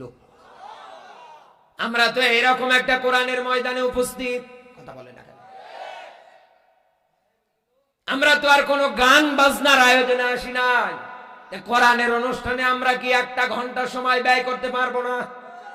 পারবো না? আমি আপনাকে যেটা বোঝানোর জন্য কথাটা বললাম, বন্ধু কান খাড়া করে মেলাবেন, রাজনীতি মনে করবেন না কোরআনের আয়াতকে। আল্লাহর কোরআন জানিয়েছে, নেতা হিসাবে কাউকে যদি মানতে চাও, ইয়া আইয়ুহাল্লাযীনা আমানু আতিউল্লাহ ওয়া আতিউর রাসূল ওয়া উলিল আমরি মিনকুম। বলেন আল্লাহু আকবার। সূরা নিসার 59 নম্বর আয়াতের ব্যাখ্যা এটা। আল্লাহ এই জায়গায় সবার প্রথম ডাক দিয়ে বলেছে, ইয়া আইয়ুহাল্লাযীনা আমানু। ইয়া শব্দটা হরফে নিদা। ইয়া শব্দটা দিয়ে আমার আল্লাহ রাব্বুল আলামিন শুধু ঈমানদারদেরকে সম্বোধন করে বুঝিয়েছে। আল্লাহ পাক বলেন, যারা ঈমানদার, তোমাদের নেতা কোনো গমসর হতে পারে না, কোনো সাদাবাজ হতে পারে না, মানুষ হত্যাকারী হতে পারে না। তোমাদের নেতা হবে এইরকম। এখানে জাতি ও শব্দটা আল্লাহর আগে আছে, রাসূলের আগে আছে, কিন্তু উলিল আমরি মিনকুমের ক্ষেত্রে কিন্তু আল্লাহর আগে আতিউ শব্দটা যোগ করে নাই। সব মুফাসসির আয়াতটার ব্যাপারে 100 একমত। এই পৃথিবীর ময়দানে আল্লাহ ও তার রাসূলকে মানতে গিয়ে কারো কোনো প্রশ্ন চলবে? আরো জোরে, এক বাক্যেই আপনাকে ঘোষণা দেওয়া লাগবে, আমাদের রবকে, আমাদের নবীকে। এটা মানতে গিয়ে কি আমাদের কোনো দ্বিমত আছে? কোনো প্রশ্ন আছে? অন্তরের মধ্যে কোনো দিক দিয়ে সংশয় আছে? কোনো সন্দেহ আছে? কোনো ভেজাল আছে? আমরা এক বাক্যে সবাই ঘোষণা দেব, আমাদের আল্লাহ রব, আখিরি জামানার পয়গম্বর বিশ্বনবী মুহাম্মদুর রাসূলুল্লাহ সাল্লাল্লাহু আলাইহি ওয়াসাল্লাম আমাদের নবী। তিনি আমাদের পথ প্রদর্শক, তিনি সাইয়্যিদনা মাওলানা। বলেন না আল্লাহু আকবার। ও বাংলার মুসলমান, আল্লাহ ও তার রাসূলের পরে এই জমিনে নেতা হিসাবে কাউকে যদি মানতে চান, আগে দেখা লাগবে এই লোকটা আল্লাহ ও তার রাসূলকে মানে কিনা। আন্দাজে আপনি সকিনার স্বামীকে নেতা মেনে বসে আছে, কথা বলে না? আন্দাজে জরিনার স্বামীকে আপনি নেতা মেনে বসে আছেন। কোরআন বলছে নেতা তো হবে ওই লোকটা যে আল্লাহ ও তার রাসূলকে মেনে নেয় বিনা প্রশ্ন ছাড়াই। বাংলাদেশে আপনি লক্ষ্য করে মিলিয়ে দেখবেন, এমনও মানুষ আছে যারা আল্লাহর কথা শোনার পরে বলে দেয়ার ইজ নো গড। কথা বলে না কেন? বিশ্ব নবীকে নিয়ে পর্যন্ত তারা আজে বাজে ধারণা করে, আছে না নেই? অথচ আমরা তাদেরকে আজ অন্ধভক্তের মতো নেতা মানি। ও বাংলার মুসলমান, একটা স্পষ্ট কথা শোনেন, এই পৃথিবীর ময়দানে যার সঙ্গে যার মোহাব্বত তৈরি হবে কিয়ামতের দিন, তার সঙ্গে তার কিন্তু হাসর নাসর হবে। আজ আপনি যেই দলের সাফাই গাবেন, যেরকম মানুষকে নেতা মেনে চলবে, মরণের পরে কিন্তু আল্লাহ ওই রকম মানুষের সঙ্গে আপনাকে দাঁড় করাবে। বিশেষ করে আমার যুবকদের প্রতি বার্তা থাকলো, আহ্বান থাকলো, ও যুবকেরা, মরণের পরে আরশের নিচে যদি ছায়া পেতে চাও, এই পৃথিবীর ময়দানে যেই নেতা আল্লাহ ও তার রাসূলকে মানে, এরকম নেতার আনুগত্য কালকে থেকেই শুরু করে দাও।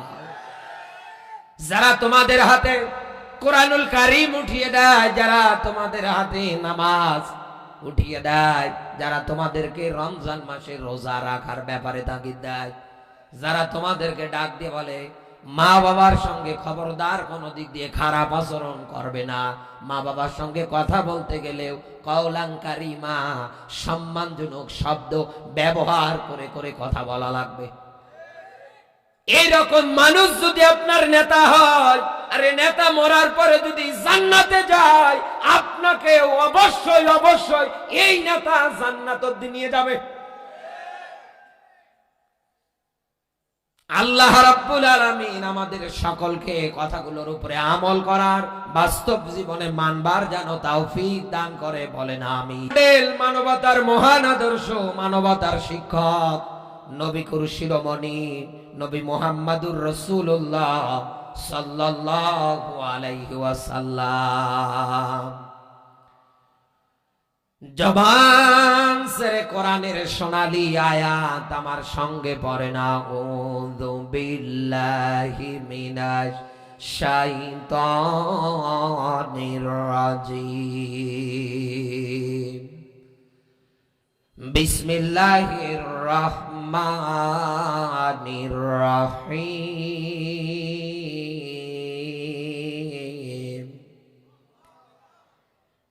ইয়া আইয়ুহাল্লাযীনা আমানুত্তাকুল্লাহ।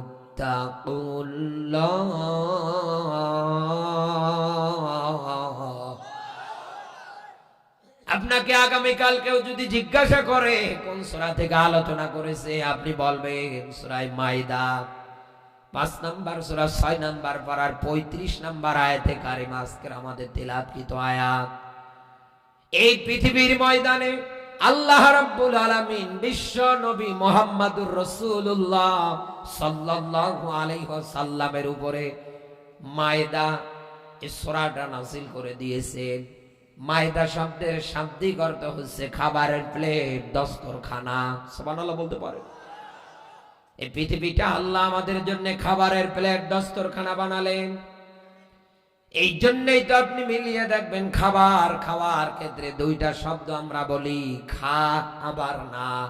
দুইটা এক জায়গায় যোগ করে একটা শব্দ, একটা সেন্টেন্স, একটা বাক্য, খানা।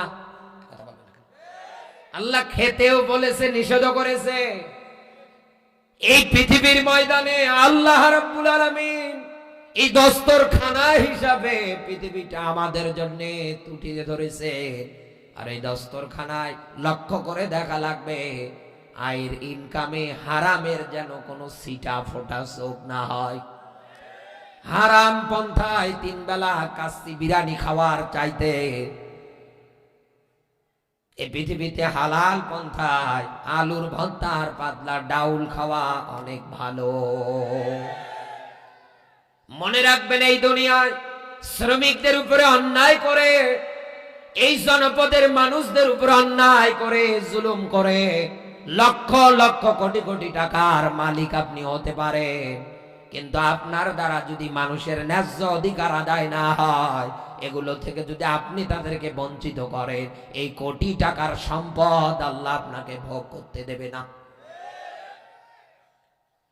আপনি মিলিয়ে দেখবেন আমার কথাটা, একটাও আপনাকে আল্লাহ ভোগ করতে দেবে না।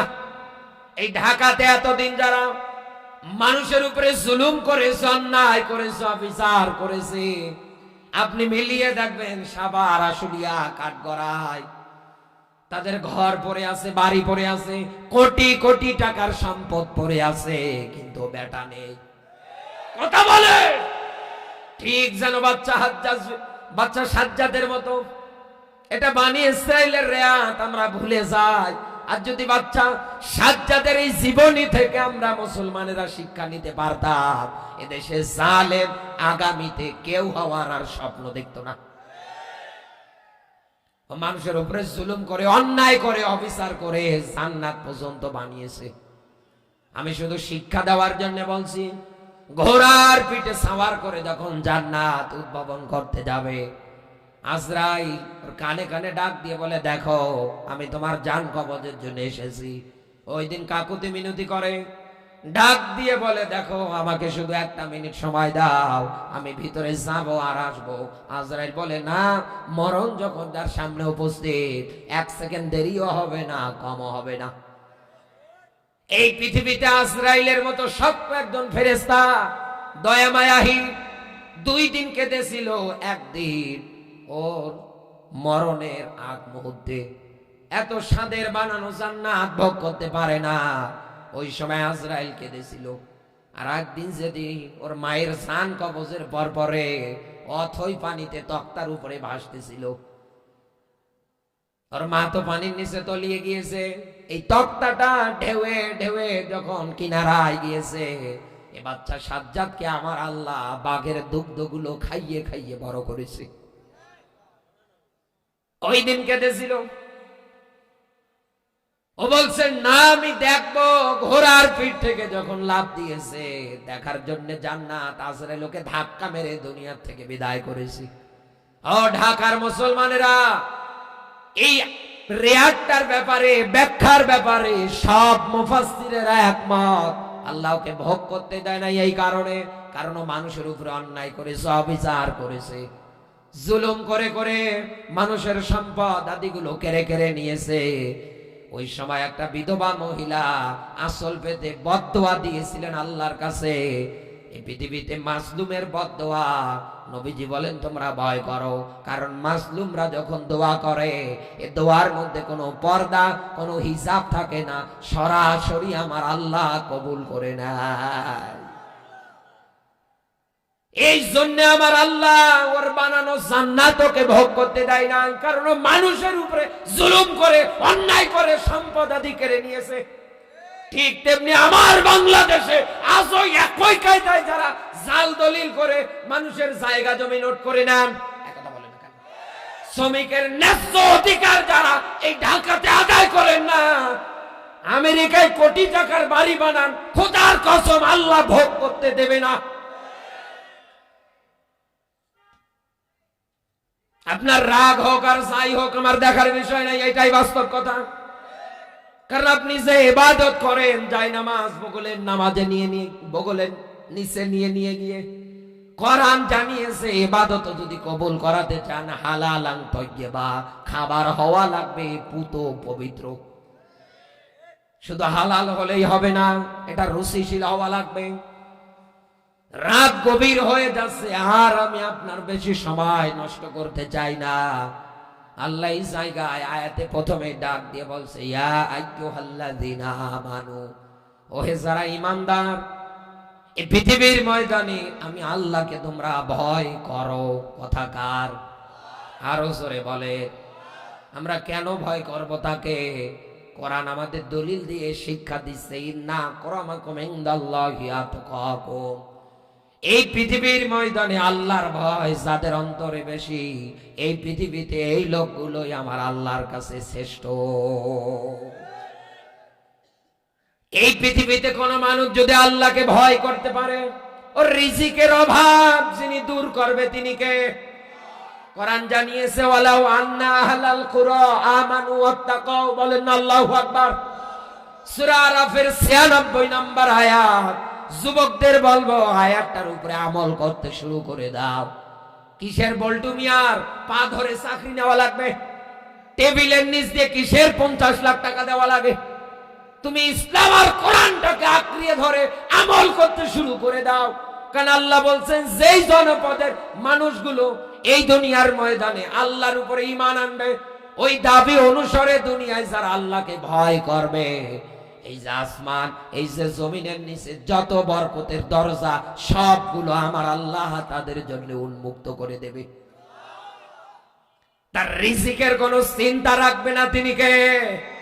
আরো জোরে, এমন জায়গা থেকে কর্মসংস্থানের ব্যবস্থা হবে আপনি কল্পনাও করতে পারবেন না। মনের ভিতরে আমাদের প্রশ্ন আসতে পারে, এই পৃথিবীর ময়দানে ঈমানদার যারা, ওরা তো আল্লাহকে ভয় করে, এরপরেও আল্লাহ কেন এই জায়গায় আবার আমানু শব্দ ব্যবহার করলেন? এখানে তো ইয়া আইয়ুহান নাস দিতে পারতেন, এখানে তো মুসলিম শব্দটা বসাতে পারতেন। এই জায়গায় আল্লাহ রাব্বুল আলামিন মুমিন শব্দটা বসাতে পারতেন, কিন্তু না, এই জায়গায় কেন আল্লাহ আদর করে বিশ্বাসীদের ডাক দিলেন? ঢাকার মুসলমানেরা মিলিয়ে দেখবেন, কোরআনে এরকম অনেক আয়াত আল্লাহ রাব্বুল আলামিন ডাক দিয়ে বলছে, ইয়া আইয়ুহাল্লাযীনা আমানু লা তাকুলুর রিবা, ওহে ঈমানদার, খবরদার দুনিয়ায় তোমরা চক্রবৃদ্ধি হারে সুদ খাবে না। কথাকার। আচ্ছা বলেন, যে এই লোকটা ঈমানদার, ও কি কোনোদিন সুদ খেতে পারে? কারণ ওর তো জানা হবে সুদ খাওয়া আপন মায়ের সঙ্গে জিনা করা একই গুনাহ, আমার দ্বারা তো সুদ খাওয়া সম্ভব না। তাহলে আল্লাহ এই জায়গায় আমানু শব্দগুলো পর পর কেন ব্যবহার করেছেন? আল্লাহ এইটাই বোঝাতে চায়, ও দুনিয়ার মানুষ, নিজের মন মতো নিজের ইচ্ছা মতো ঈমান আনলে হবে না। এই পৃথিবীতে ঈমান যদি আনতে চাও, আমি আল্লাহ তোমাদের কন্ডিশন দিচ্ছি, কামা আমানান নাস, মানুষ যেভাবে ঈমান এনেছে ওইভাবে ঈমান আনা লাগবে।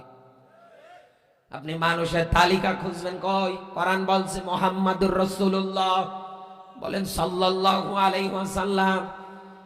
এই পৃথিবীতে কোন মানুষ যদি ঈমান আনতে চায়, ও যেন বিশ্ব নবীর মতো ঈমান আনে। সুবহানাল্লাহ বলতে পারে না? কোন মানুষ যদি ঈমান আনতে চায়, আপনাকে ঈমান আনা লাগবে আবু বকরের মতো, ওমরের মতো। বাস্তবতায় আপনি মিলান বন্ধু, জান্নাতের সার্টিফিকেট প্রাপ্ত একজন সাহাবী হযরত ওমর, নবীজির কাছে মুনাফিকদের লিস্ট দেয়া ছিল। নবীজি আমার এই মুনাফিকদের লিস্ট তৈরি করে হুযায়ফার হাতে দিয়েছিলেন। এখানে আলেমদার আছে, জিজ্ঞাসা করেন। বিশ্ব নবী মুহাম্মদুর রাসূলুল্লাহ সাল্লাল্লাহু আলাইহি ওয়াসাল্লামের ইন্তেকালের পরে এই ওমর হুযায়ফার কাছে গিয়ে ডাক দিয়ে বলছে, হুযায়ফা, নবীজি বেঁচে থাকতে তো মুনাফিকদের লিস্ট তৈরি করেছিলেন, দেখো তো ওই তালিকায় আমি ওমারের নামটা আছে নাকি। জান্নাতের সার্টিফিকেট প্রাপ্ত পাওয়া একজন সাহাবী মরণের পরে কি হবে? আল্লাহর মুনাফিকদের তালিকায় যদি আমার নামটা পড়ে যায় আমার কি হবে, এই চিন্তায় সে বাঁচে না। আর আমরা এখন এমন কায়দায় জীবন গঠন করেছি, দেখতে উপরে মানুষ হয়, ভিতরে ভিতরে একেবারে অন্যরকম। আপনি ঈমান আনতে চাইলে আবু বকরের মতো, ওমরের মতো আনেন। ঈমান আনতে চাইলে আপনি এই দুনিয়ায় আবু আইয়ুব আনসারীর মতো ঈমান আনেন। ঈমান কারে বলে মুসলমান? দেখেন, একটা মাত্র জামা দিয়ে স্বামী আর স্ত্রী দুইজনেই নামাজ আদায় করে। বিশ্ব নবী মুহাম্মদুর রাসূলুল্লাহ সাল্লাল্লাহু আলাইহি ওয়াসাল্লামের কাছে আবু আইয়ুব আনসারীর ব্যাপারে নালিশ চলে গেল। নবী, আপনার এই সাহাবী নামাজ শেষ হওয়া মাত্রই বের হয়ে দৌড় দেয়। কান খাড়া করে মেলাবেন, ঘটনাটাই শিক্ষা আছে। আপনার এখান থেকে অনেক কিছু নেওয়া লাগবে। নবীজি আমার ডাক দিয়ে বললেন, সাহাবীরা বলো কি, এই পৃথিবীতে মসজিদটা তো মুনাফিকদের জন্য কষ্টের জায়গা। এজন্য দেখবেন মুনাফিক মার্কা মানুষ যারা আছে ওরা মসজিদে যাওয়ার পরে তড়ি ঘড়ি করে, থাকতে চায় না। কথা বলে না, অন্য অন্য দিন যায় না, সপ্তাহে শুক্রবারে যায়, শুধু ফরজ পড়া হলে দৌড় দেয়, এক সেকেন্ড দেরি হলেও রাত দেখায়। আল্লাহর নবী ওমরকে সাথে নিয়ে আরো তিনজন সাহাবীকে সাথে নিয়ে আবু আইয়ুব আনসারীর বাড়ির দিকে রওনা দিলে বিশ্ব নবী মুহাম্মদুর রাসূলুল্লাহ সাল্লাল্লাহু আলাইহি ওয়াসাল্লাম আবু আইয়ুব আনসারীর বাড়ির সামনে গিয়ে সালাম দিচ্ছেন, আসসালামু আলাইকুম ইয়া আহলাল বাইত। ভিতর থেকে কোনো জবাব আসে না। স্বয়ং বিশ্ব নবী সালাম দেয়, আনসারী কোনো উত্তর দেয় না। নবীজি দ্বিতীয়বার আবার সালাম দিলেন, কোনো জবাব নেই, কোনো অ্যান্সার নেই। আল্লাহর নবী আমার আবার সালাম দিলেন। আবু আইয়ুব আনসারী সালামের জবাব দিয়ে মাথাটা নিচু করে রাসূলের সামনে এসে দাঁড়ালে। বিশ্ব নবী ডাক দিয়ে বললেন, আনসারী, আমি নবী যদি কারো উপরে রেগে যাই, মন খারাপ করি, আমার আল্লাহ কিন্তু তার উপরে রেগে যায়, তার জীবনের ভালো আমলগুলো কিন্তু বরবাদ করে দেয়। দুনিয়ায় যারা আমাকে কষ্ট দেবে এই মানুষগুলো মরণের পরে কিন্তু জাহান্নামে যাবে। ও আনসারী, আমি তোমারে তিনবার ডাক দিলাম, একটা বারও সালামের জবাব তুমি দিলে না, কোন কারণে? আবু আইয়ুব আনসারী ডাক দিয়ে বললেন, হুজুর, এই একটা মাত্র জামা আমার গায়ে পরিধান করার মতো আর কোনো জামা নেই। এটা পরে আমি আজান হওয়ার পর পরে মসজিদে যাই, ফরজ নামাজ শেষ হওয়া মাত্রই উঠে দৌড় মারি। ঘরের ভিতরে একটা গর্ত খনন করে রেখেছি, দৌড় দিয়ে এসে ওই গর্তের মধ্যে নেমে যায়। আমার স্ত্রীকে আমি জামাটা খুলে দেই। আমার স্ত্রী জামাটা পরিধান করার পর পরে উযু বানিয়ে নামাজে দাঁড়িয়ে দেয়। প্রতিদিনের ন্যায় আজকেও যখন আমার স্ত্রী নামাজে দাঁড়িয়েছে আপনি এসে সালাম দিচ্ছে। আমি তো ওই গর্তের মধ্যে ছটফট করছি, আল্লাহর কাছে কেঁদে কেঁদে ডাক দিয়ে বলছি, আল্লাহ, তোমার হাবিবের সঙ্গে না জানি বেয়াদবি হয় কিনা। আমার স্ত্রী তো নামাজে, হুজুর আপনি তো বলেছেন বান্দা যখন নামাজে দাঁড়ায় আল্লাহর বান্দার মাঝে কোনো পর্দা হিসাব থাকে না। কোরআন জানিয়েছে, ওয়াসজুদু ওয়াক্তারিব, কোন মানুষ যদি আল্লাহর নিকটবর্তী হতে চায় ও যেন আমার আল্লাহকে সিজদা দেয়। সুবহানাল্লাহ বলতে পারে না? আমার স্ত্রী তো নামাজে আল্লাহর সঙ্গে কথা বলে, আমি কিভাবে তাকে ওই জায়গা থেকে ফেরাবো? দ্বিতীয়বার আপনি আবার সালাম দিয়েছেন, আমি শুনতে পেরেছি। আমার স্ত্রীর নামাজ শেষ হওয়া মাত্র ওই জামা পরিধান করে আপনার সামনে, ইয়া রাসূলুল্লাহ, মেহেরবানি করে আপনি আমারে মাফ করে দিন। কারণ কোরআনের আয়াত আমি জানি, কু আনফুসাকুম ওয়া আহলিকুম নার, আল্লাহ বলেছেন ইমানদার নিজে জাহান্নামের আগুন থেকে বাঁচা যেমন ফরজ, অধীনস্থ যারা আছে এদেরকেও বাঁচানো ফরজ। আমার স্ত্রী তো আমার অধীনস্থ, আমার নিকট আত্মীয়। আমি নামাজ পড়বো, আমার স্ত্রী পড়বে না। এই কারণেই তো আমার স্ত্রী মরণের পরে আমার পক্ষ থেকে নামাজের দাওয়াত না পেলে মামলা করবে আল্লাহর আদালতে। এই জন্যই তো আমি দৌড় দিয়ে এসে জামাটা খুলে আমার স্ত্রীকে দেই, আমার স্ত্রী নামাজে দাঁড়ায়। ও বাংলার যুবকেরা, হাত তুলে এখানে একটা মানুষও বলতে পারবেন না যে আমি আমার ঘরের বউকে নামাজের দাওয়াত দেই। আপনি পাবেন না এখনকার সময় অনুসরে।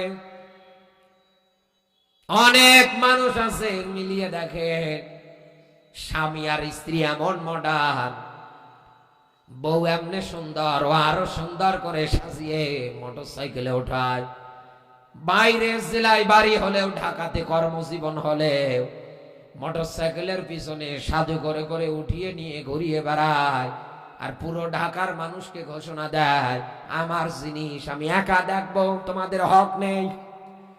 একথা বলে না? এরকম মানুষ সমাজে আছে না নেই? বেটা নামাজের দাওয়াত দিতে পারে না, অথচ হক আদায় করে বেড়াচ্ছে। আল্লাহর নবী বাড়ির উঠানের দিকে তাকালেন, তাকিয়ে দেখছেন বাড়ির উঠানের মধ্যে 2 বছরের একটা বাচ্চা, তাও 2 পায়ে 2টো শিকল বাঁধা। নবীজি ডাক দিয়ে বললেন, আনসারী, এতক্ষণ যা বলেছো কলিজা ঠান্ডা হয়ে গিয়েছে কথা শুনে, কিন্তু এই 2 বছরের বাচ্চা তো অপরাধ নেই, ওর পায়ে কেন শিকল পরিয়েছো? ডাক দিয়ে বলছে, হুজুর, এই যে বাঁকা খেজুরের গাছ, এটা আমার নাম। হয়তো গাছের গোড়াটা ইহুদির জমির মধ্যে, কিন্তু গাছটা হেলে আমার বাড়ির উঠানে। বাতাসে যখন গাছটা নাড়াচাড়া করে, পাকা খেজুর আস্তে করে আমার বাড়ির উঠানে পড়ে, আমার এই সন্তানটা দৌড় দিয়ে গিয়ে কুড়ে মুখে দেয়। হুজুর, আপনি বলেছেন কারো জিনিস না বলে খাওয়া চুরির সমান। হারাম খাদ্য খেয়ে যে বডি, যে দেহ, যে গঠন, যে স্ট্রাকচার তৈরি হবে, এটা আল্লাহর জান্নাতে যাবে না। নবী, আমার এই সন্তানকে তো সব সময় আমার কাছে রাখা সম্ভব না, এই জন্যে আমি যখন কর্মজীবনে যাই, আমি যখন নামাজে যাই, আমার এই সন্তানের পায়ে আমি এভাবে শিকল পরিয়ে রেখে যাই, যাতে ওর দ্বারা এই জমিনের ময়দানে কারো জিনিস না বলে খাওয়া না হয়। আর আপনি আজকে সন্তান জন্ম দিয়ে ছেড়ে দেন, গাঁজা খাক আর মদ খাক, ইয়াবা খাক আর ডাইল খাক, দেখার বিষয় নেই। কথা বলে না কেন? এই সমাজে যদি আপনি একটা নেককার সন্তান রেখে যেতে কবরে পারে, আরে আপনার এই নেককার সন্তান যদি দুনিয়ায় বেঁচে থাকে, ওকে কোরআনের জ্ঞানে জ্ঞানান্বিত করে হাফেজ আলেম বানিয়ে যদি রেখে যেতে পারে, আরে ভাই, আপনি কবরে, আপনার কবরে যিনি ফ্লাক্সি লোডের মতো নেক কাজের ওসিলায় সওয়াব পাঠাবে, তিনি কে? একটা করে হলে আমরা হাফেজ বাড়িতে তৈরি করব, পারবো না? আরো জোরে। কে বলে মাদ্রাসায় জঙ্গি তৈরি হয়? যে বেটা বলবে মাদ্রাসায় জঙ্গি হয়, ওকে প্রকাশ্যে জাতির সামনে পিটিয়ে মেরে ফেলবেন, কোনো বিচার নেই।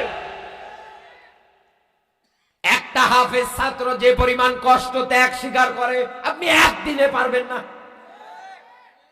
আপনার হাতের গোড়ালি দেখেন মোলায়েম, সব নরম, আর একজন হাফেজ কোরআনের হাতের, আপনি এই জায়গাটা দেখেন, কবজিটা দেখেন, দাগ পড়ে গিয়েছে কালো কালো। আপনি হাঁটুগুলো দেখেন, পায়ের গোড়ালি দেখেন, বারবার এক রান্না, আপনি খেতেই চাইবেন না। একথা বলেন না কেন? বাড়িতে এত সুন্দর খাবার আপনার বউ রান্না করে, তাই পারেন না।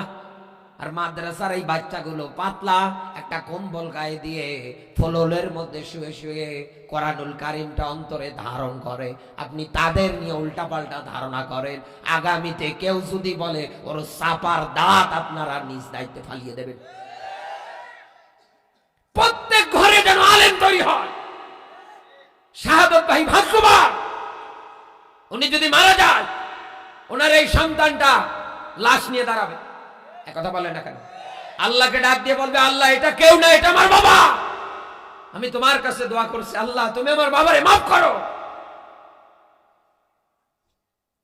আপনি আলেমের বাবা হতে পারেন না, আলেমের ছাত্র হতে পারেন না, আপনি আলেমকে মহব্বত ভালোবাসাও দিতে পারেন না। কোরআন জানিয়েছে, এই জমিনে যারা আলেমদের সঙ্গে খারাপ ব্যবহার করে, আলেমদের দিকে দেখা বার বাঁকা চোখে তাকায়, উতুল্লিম বাদা জালিকা জানিম, ওর জন্মের সমস্যা আছে। কথা কত দূর গিয়েছে টের পাচ্ছেন তো? পৃথিবীতে ঈমান আনতে চাইলে আপনাকে এইরকম ঈমান আনা লাগবে। কসুর পাতায় পানি দিলে টলমল করে, ওরকম ঈমান দিয়ে হবে না। ঈমান আনতে হলে আনা লাগবে হানজালার মতো, তালহার মতো, তীর খেয়েছে বাতিলের কাছে মাথা নত করে না। বাংলাদেশে এখন একদল টুপিওয়ালা দেখতে পাচ্ছি, আজ মুনাফিক আব্দুল্লাহ ইবনে উবাইকেও হার মানিয়ে যাচ্ছে।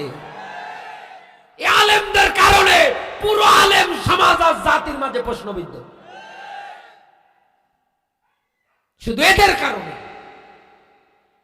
আব্দুল্লাহ ইবনে উবাইকে দেখি নাই, কিন্তু এদের দেখে সব মিটে গিয়েছে। আব্দুল্লাহ ইবনে উবাই কেমন ছিল? আল্লাহ এদের থেকে আমার এই জাতিকে হেফাজত করুক, বলেন আমিন। আরো জোরে বলেন আমিন। জোর হলো না, আরো জোরে। আল্লাহ প্রথম নাম্বার কন্ডিশন দিচ্ছে ইমানদারদেরকে, আমানুত্তাকুল্লাহ, আমাকে ভয় করো। আজকের পর থেকে ভয় হবে কাকে? তিনটা জিনিস মনে রাখবেন, অপরাধ থেকে ফিরানো যথেষ্ট। যুব সমাজ এদিকে তাকা। এক, প্রতিটা সেকেন্ডে পরতে মনে রাখবে আল্লাহ আমাকে দেখে, তেনাকে তন্দ্রা নিন্দ্রা স্পর্শ করতে পারে না। তাবারাকাল্লাযী, সমস্ত দুর্বলতা অক্ষমতা থেকে, তন্দ্রা নিন্দ্রা থেকে যিনি মুক্ত, তিনি কে? তিনি দেখে আমাকে। তার কোনো ঘুম নেই, তার কোনো ক্ষয় নেই, বলেন আল্লাহু আকবার। দ্বিতীয় নম্বরে কিরামান কাতিবিন, সম্মানিত দুইজন লেখক লিপিবদ্ধ করে। ভালো যা করছি লাগছে, খারাপ যা করছি লাগছে, রাতের আধারে যা করছি, দিনের আলোতে যা করছি, সব নোট হচ্ছে। ইকরা কিতাবাকা কাফা বিনাফসিকা ইয়াওমা আলাইকা হাসিবা, সূরা বানী ইসরাঈল 17 নম্বর সূরা 15 নম্বর পারা। এটা পাবেন আপনি 14 নম্বর আয়াত। আল্লাহ মরার পরে আমলনামা হাতে দেবে রেজাল্ট শীট আকারে। পড়ো তোমার কিতাব, ইকরা, পড়ো তোমার কিতাব। আজকে হিসাব দেওয়ার জন্য কাউকে লাগবে না, তুমি নিজেই ডিসাইড করো, চিন্তা ভাবনা করে দেখো তুমি জান্নাত পাওয়ার যোগ্য না জাহান্নামে যাওয়ার যোগ্য। তোমার হিসাব, তোমার বিচার তুমি নিজে করো। কথা খা। তাহলে দ্বিতীয় পয়েন্ট, ফেরেশতারা লেখে। তিন, মরা আমাকে লাগবে, যেখানেই পালাই না কেন, যেখানেই যাই না কেন, মরা লাগবে না? মরা লাগবে না? অতএব যদি মরতে হয় ইমানের হালতে, শাহাদাতের মর্যাদা তামান্না প্রত্যেকটা যুবকের অন্তরে থাকা উচিত। এক হাতি বিদায় হয়েছে তো কি হয়েছে? আমরা আবার হাতি হব। আমার এই 56,000 বর্গ মাইলকে রক্ষা করার জন্য আমরা আবার হাতির মতো ফিরে এসে এই জমিনে জালেমদের বিপক্ষে দাঁড়িয়ে জীবন দেব। কয়টার বুকে গুলি চালাবে? কয়টাকে বিদায় করবে? একটা গাছের ডাল কাটবেন, 7 দিন পরে গিয়ে দেখতে যাবে ওই জায়গা থেকে আরো 8-10টা ডাল আগা কুশি বের করে কে? আরো জোরে। ঠিক তেমনি এই জমিন থেকে একটা হাতিকে বিদায় করবে, আল্লাহ হাজার হাজার হাতি তৈরি করবে। নাকি আল্লাহর ক্ষমতা নেই? 3 নম্বরে আপনি মনে করবেন যে আমি মরবো, আমাকে মরা লাগবে। আমার বন্ধুরা, আমি এই পয়েন্টটা এই জন্য নিয়েছি, এখানে ম্যাক্সিমাম মানুষ আমরা বাইরের মানুষ, বিভিন্ন জেলায় আমাদের বাড়ি, আমরা কর্মসংস্থানের জন্য এই জায়গার মধ্যে বসবাস করছি। কথা বলে না কেন? ঘর বাড়ি মা বাবা ছেড়ে এই জায়গায় আমার এলাকার অনেক মানুষ এই আশুলিয়া, সাভার, এই জামগড়া, এই কাঠগড়ার মধ্যে চাকরি করে। বাংলার মুসলমান, এরপরের ব্যাখ্যাটাই তো আল্লাহ ডাক দিয়ে বলছে, ওয়াবতাগু ইলাইহিল ওয়াসিলা, এ বান্দা আমার নৈকট্য যদি পেতে চাও এই দুনিয়ার ময়দানে তুমি ওসিলা তালাশ করো। ম্যাক্সিমাম মানুষগুলো ওসিলা বলতে বোঝে বিভিন্ন মরা মাজার, কথা বলে না কেন, বিভিন্ন আগলা বাবা, ল্যাংটা বাবা, খেসুরি বাবা, এইগুলোর কাছে গিয়ে মাথা নত করে হাত তুলে চায়, গাছের কাছে চায়, মাছের কাছে চায়, খুলনার খান জাহান আলীর মাজারে যাওয়ার পর পরে কত মানুষ আস্ত ছাগল দেয়, একটা কুমিরকে খাওয়ায়। জিজ্ঞাসা করবেন কেন খাওয়ান?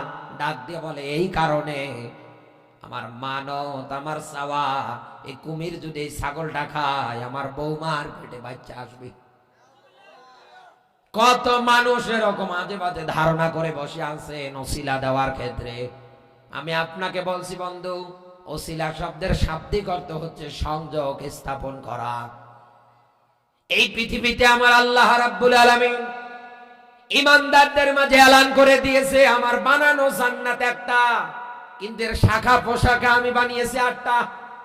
এখানে আলেম যারা আছে জিজ্ঞাসা করেন, নবীজি ডাক দিয়ে বলেছেন, ও আমার উম্মতেরা, জান্নাতের ভিতরে ওসিলা এটা একটা স্তর, এই স্তরটা পাওয়ার জন্য তোমরা আল্লাহর কাছে দোয়া করো। কার কাছে? আরো জোরে বলেন। পৃথিবীতে কোনো মানুষ যদি ওসিলা দিতে চায়, দোয়া করার ক্ষেত্রে ও 3টা জিনিস দিয়ে ওসিলা দিতে পারবে। 1 নম্বরে আমার আল্লাহর যে সমস্ত গুণবাচক নামগুলো আপনার জানা আছে, এর ভিতরে কমন নাম গফুর, গফফার, রহিম, রহমান, সাত্তার। আপনি আল্লাহর কাছে হাত তুলে ডাক দিয়ে বলেন, আল্লাহ তোমার নাম সাত্তার, এই সাত্তার নামের ওসিলায় জীবনের অপরাধ যেভাবে গোপন করে দিয়েছো, আল্লাহ গফুর, গফফার নামের ওসিলায় তুমি আমারে মাফ করে দাও। আপনি যদি এইরকম করে 1ম নাম্বার আল্লাহর গুণবাচক নাম দিয়ে দোয়া করতে পারে, যত বড়ই বিপদে পড়ে যিনি আপনাকে বাঁচাবে তিনি কে? 2 নম্বরে মেলান ওসিলা নেক কাজ। যেই কাজটা আপনি আল্লাহকে ভয় করে চিরদিনের জন্য ছেড়ে দিয়ে এসেছেন, এইরকম একটা নেক কাজের ওসিলা দেন। বানি ইসরাইলের 3 জন যুবকের ঘটনা বুখারী, মুসলিম, তিরমিজির হাদিসের মধ্যে পর্যন্ত বর্ণনা হয়েছে। একেবারে গুহার মধ্যে যখন আটকিয়ে গেল 3টা যুবক, বাঁচার মতো কোনো লাইন আর তাদের সামনে নেই। 3 জনেই নিজের জীবনের ভালো আমল দিয়ে বিপদে পড়ে যে কাজটাকে আল্লাহকে ভয় করে ছেড়ে দিয়েছে, এরকম কাজের ওসিলা যখন দিয়েছে তথা নেক কাজ, আমার আল্লাহ বের হওয়ার মতো রাস্তা তাদের জন্য পাথর সরিয়েও করে দিয়েছে। তাদের মধ্যে থেকে 1ম নাম্বার ব্যক্তির দোয়া ছিল, রব্বুল আলামিন আমার বাড়ির মধ্যে একটা শ্রমিক ছিল, এই শ্রমিকটা আমার বাড়িতে কাজ করত, পারিশ্রমিক মজুরি না নিয়েই চলে যায়। হঠাৎ কিছুদিন পর ফিরে আসে, পারিশ্রমিক মজুরি চায়। আমি তাকে নিরাশ করি নাই, তার রেখে যাওয়া যত পারিশ্রমিক মজুরি ছিল, সে তো শ্রমিক, আমি তার ন্যায্য মূল্যটা দিয়ে দিয়েছি। আল্লাহ চাইলে আমি তার গলা ধাক্কা দিয়ে তাড়াতে পারতাম, কিন্তু তারাই নাই। আমি তার ন্যায্য অধিকার আদায় করে দিয়েছি। ও মালিক, এটা যদি তোমার ভয়ে করে থাকি, মেহেরবানি করে বের হওয়ার মতো একটু রাস্তা তৈরি করে দাও। দেরি 1ম নাম্বার যুবকের জন্য আমার আল্লাহ পাথরটা একটু সরিয়ে দিলেন। 2য় নাম্বার ব্যক্তি বলছে, মালিক আমার বাড়িতে আমার বৃদ্ধা মা আছে, মায়ের খেদমত আমি করি একাধারে, দুগ্ধগুলো আমার মাকে আমি পান করাই। প্রতিদিনের নাই বাড়ি এসে দেখছে আমার মা ঘুমাচ্ছে, দুধের গ্লাস নিয়ে মায়ের শিয়রের পাশে দাঁড়িয়েছিলাম। মায়ের ঘুম ভাঙবে, এরপরে দুধগুলো পান করাবো, এরপরে আমি খাবো, আমার স্ত্রী খাবে, আমার সন্তান খাবে। কারণ কোরআন আমাকে জানিয়েছে এই পৃথিবীর ময়দানে আল্লাহর পরে যার ইবাদত বন্দেগী, যার খেদমত, যার সঙ্গে ভালো আচরণ আমাকে করা লাগবে, তিনি আর কেউ নয়, তিনি আমার মার বাবা। এজন্য এখানে যাদের মা বাবা বেঁচে আছে, আপনি মনে করবেন আপনার জান্নাত এখনো জীবিত আছে। নবীজি বলেন, এই পৃথিবীতে মা বাপ তোর জন্য জান্নাত, আবার মা বাপ তোর জন্য জাহান্নাম। আপনি বাইরে আছেন, তাই কি মাসে মাসে মা বাবার জন্য 1000, 1500, 2000 টাকা দিয়ে দেবেন? আপনার রিজিকে আমার আল্লাহ কোনোদিন অভাব দেবে না। খোদার কসম করে বলছি, আপনি অন্যান্যদের চাইতে ভালো থাকবেন। যুবক, সবার ইনকাম মা বাবার কপালে ভাগ্যে, জোটে না। তিনটা ছেলে যদি হয়, তিনটা ছেলেই যে মা বাবাকে টাকা দিতে পারে, এরকম নসির কিন্তু কম। কথা বলে না কেন? হয়তো দেখবেন বড়টার কাছে, নতুবা মেজোটার কাছে, নতুবা একেবারে ছোটটার কাছে। তোমার ইনকামে যদি মা বাবাকে খাওয়াতে পারো, মনে করবা এই জমিনে তুমি সবচাইতে বড় ভাগ্যবান। কারণ আল্লাহ নিজে ক্লিয়ার করেছে, ইয়াসআলুনাকা মাযা ইউনফিকুন। নবী মানুষ যদি আপনাকে প্রশ্ন করে সম্পদ আদি টাকা পয়সা আছে কোথায় খরচ করব, নবী আপনি তাদের মাঝে এলান করে দেবেন এই পৃথিবীর ময়দানে ভালো ভালো জায়গায় যেন তারা তাদের সম্পদগুলো ব্যয় করে। আর পৃথিবীতে ভালো জায়গার 1 নাম্বার তালিকা ফালিল ওয়ালিদাইনুল আকরাবিন, মা বাবার পিছনে। যুবক ডাকতে বলছে, আল্লাহ সামনে বিশাল পাথর, বের হওয়ার মতো অবস্থা নেই, আমি আমার মায়ের খেদমত করি, আল্লাহ এটা তোমাকে ভয় করে করি, এটা যদি কবুল করো মেহেরবানি করে বের হওয়ার মতো একটু রাস্তা তুমি তৈরি করে দাও না। যুবক দোয়া করতে দেরি, পাথর সরে যেতে দেরি হয় নাই। 3 নাম্বার যুবক ডাকতে বলছে, মালিক আমার চাচাতো বোনের সঙ্গে আমার হারাম কাজে লিপ্ত হওয়ার কথা ছিল, অভাবের তাড়নায় সে রাজি হয়েছে, আমি একেবারে সব কমপ্লিট করে তার রানের উপরে বসেছি, 2 পায়ে রানের উপরে। আমার বোন আমাকে ডাক দিয়ে বলছে, আল্লাহর বান্দা ইন্নী আখাফুল্লাহ, তুমি আল্লাহকে ভয় করো, তুমি আমার এই পবিত্র যৌবনে কলঙ্কের দাগ, কলঙ্কের ছাপ দিও না, এটা আমার স্বামীর জন্য আমানো। ডাক দিয়ে বলছে, মালিক আমার চাচাতো বোন যখন আমাকে কথা বলেছে, আমি 1 সেকেন্ড দেরি করি না, ঘর থেকে বের হয়ে দৌড় মেরেছি, আমার সুযোগ ছিল। এরপরেও আমি এই ফায়েশা, এই জিনা ব্যভিচারে লিপ্ত হই নাই। ও আল্লাহ, এটা যদি তোমার ভয়ে করে থাকি, বের হওয়ার মতো পরিপূর্ণভাবে এই গুহার মুখটা থেকে পাথরটাকে সরিয়ে দাও। এই নেক কাজের ওসিলা দিয়ে যখন দোয়া করেছে, আল্লাহ রাব্বুল আলামিন পাথরটা একেবারে সরিয়ে দিয়ে বের হওয়ার মতো ক্লিয়ারলি একটা রাস্তা তাদের জন্য তৈরি করে দিয়েছে। যুবক, যুবতী বোন, বিয়ের আগেই যারা নিজের যৌবন বিলিয়ে দেয়, সাবধান, আপনার যৌবন আপনার স্বামীর জন্য আমানত। একথা বলে না কেন? এই জন্য তো আমি মাহফিল গুলোতে বলি, মা বাবাদের, লোকমান হাকিম যেমন সন্তানের মাঝে ওসিয়াত করেছেন, আপনিও করেন। একথা বলে না কেন? লোকমান হাকিম ওই সময় যদি তার সন্তানকে ওসিয়াত দিয়ে ভালো করতে পারে, আপনি কেন পারবেন না? মেয়ে সন্তান হলে পরে আপনি তার একটা সুন্দর নাম রাখেন, আপনি তার আকিকা দেন, আপনি তাকে কোরআনের জ্ঞান শিক্ষা দেন, আপনি তাকে পর্দা শিখান, আপনি তাকে বিয়ে যখন দেবেন সৎ এবং যোগ্য ভালো একটা ছেলের হাতে উঠিয়ে দেন। শুধু সরকারি চাকরিওয়ালার পিছনে দৌড়াইয়েন না। বাংলাদেশে কত সরকারি চাকরিওয়ালারা মানুষ নামের জানোয়ার, যারা আপনার মেয়েটাকে বিয়ে করার পরে এমন কায়দায় টর্চার করে, জুলুম করে, যা দেখার মতো পজিশনে নেই। কত সরকারিওয়ালা টাকলাদের দেখি বউ মারতে মারতে মেরে ফেলায় গো। একথা বলে না কেন? বাবার বাড়ি থেকে এত কিছু দেওয়ার পরে, এখানে যারা মেয়ের বাবা আছে, আপনি যদি আপনার মেয়েকে কোরআন শিক্ষা দিয়ে কোরআনের জ্ঞানে জ্ঞানান্বিত করে স্বামীর ঘরে পাঠাতে পারে, খোদার কসম আপনার এই মেয়েটা স্বামীর ঘরটাকে আল্লাহর জান্নাত বানিয়ে ফেলবে। মায়েরা যারা এসেছেন, আমি কয়েকটা কথা বলছি, গুরুত্বপূর্ণ কথা। বড় বড় হুজুরদের কাছে গিয়ে দোয়া চান, পানি পরা দেন, বোতলে ফু দিয়ে দেন, পেটে যেন আব্দুল কাদের জিলানীর মতো সন্তান হয়, কসু হবে, ডিপ চলে আসবে ওই জায়গা।